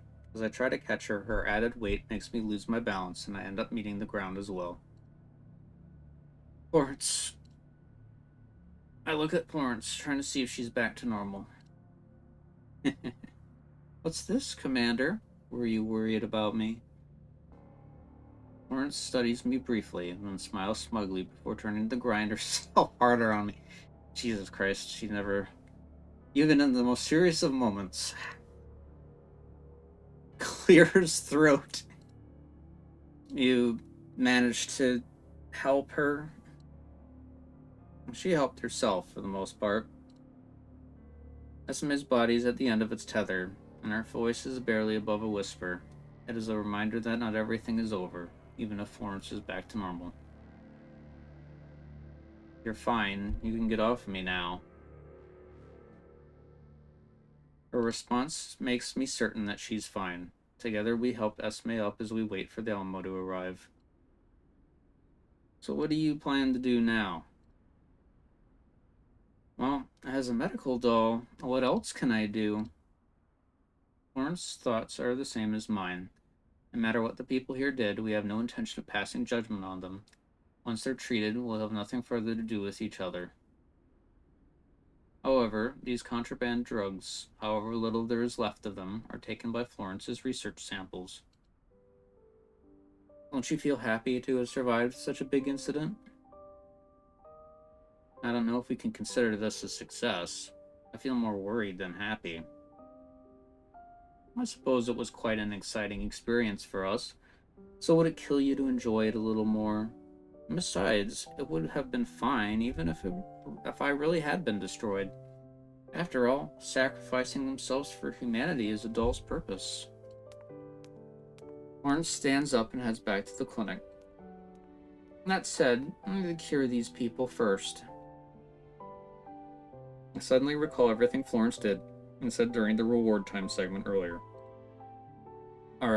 Your treatment methods seem a little questionable. What are you thinking, Commander? All that was special service for you. So all that unnecessary crap was just your sick fetish? Still, perhaps it was all a hallucination, and all Florence did was just a simple injection. Commander, are you saying that I was so seductive and charming in the hallucination that you finally fell for me? Even if that was the case, it was just an illusion. Well, we can't truly perceive the real world. All we know is what our senses tell us. That being the case, there's no harm in treating our dreams as reality, you know? After all, in the end, the only thing we have are our memories. Saying so, Florence suddenly presses up against me and takes my hand before dragging me into the clinic with her. So let's start by finishing the treatment. Will that include Esme? Treatment won't be as pleasant. Oh yes. Florence looks up at me, that familiar foxy smile on her face. Still, if you miss reward time so badly, and when we get back to the Elmo, I can let you experience the true meaning of special service. I promise that it will feel much, much better than this. And you can experience it if you give me a lab of my own. You will, won't you?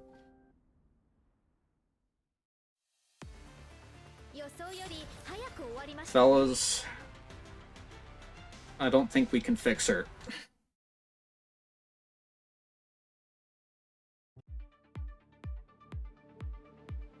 Okay.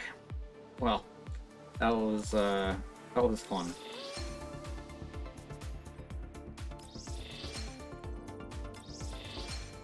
Good times. This is a heroic mode thing.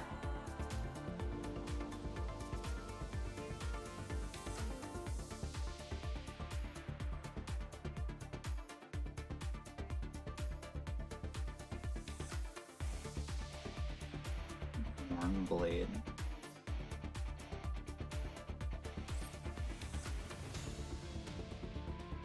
I mean, it's slow. I'm using commander's level. Clear story, challenge stages, and hard mode to receive a name card tag. Yeah. I think that it requires you to do the challenge, though, so. You know.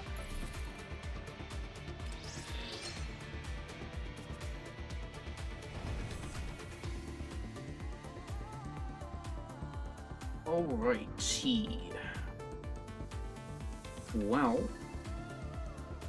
that was a fun event. I'm again very thankful that the Girls Frontline 2 team has been going through the probably pain in the ass to do the story rewriting and all of that from whatever mess was initially on the Chinese server, because most of the events and story that I've gone through in this game so far, I've actually just kind of genuinely enjoyed. It's well written and well paced. I know there's a bunch of people that are upset with the game on the Chinese server end for other reasons that may or may not become a similar problem here when it comes to the outfit gotcha and all of the power creep issues and etc. But, well, yeah, that's a different animal.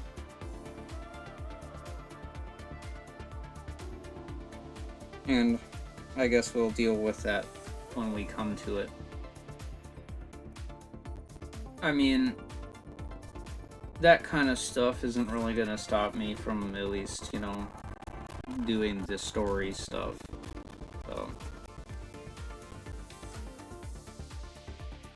Especially because I don't think they're going to stop anytime soon from making the general difficulty of the story, you know, easy for everyone, with enemies going from like the 15 to 30 level range. And then just having the challenge stuff, like, for those that want to actually, or those that can do them, I should say.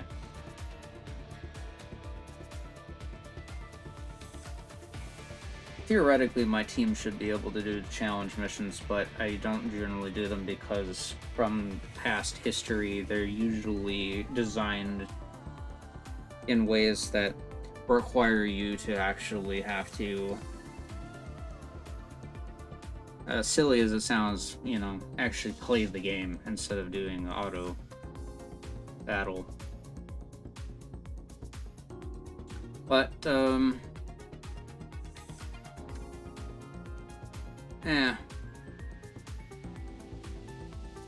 not necessarily my forte.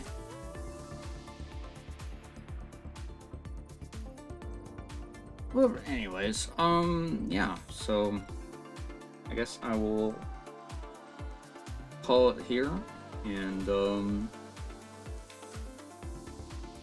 see you guys in the next event, which I think they said the next banner is probably gonna be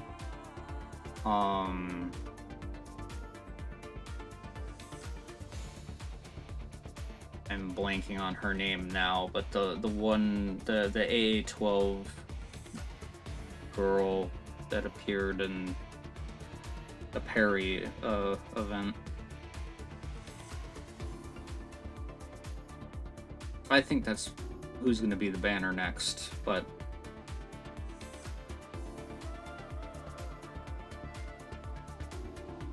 yes, whatever next event story, and I will do another stream or whenever for that.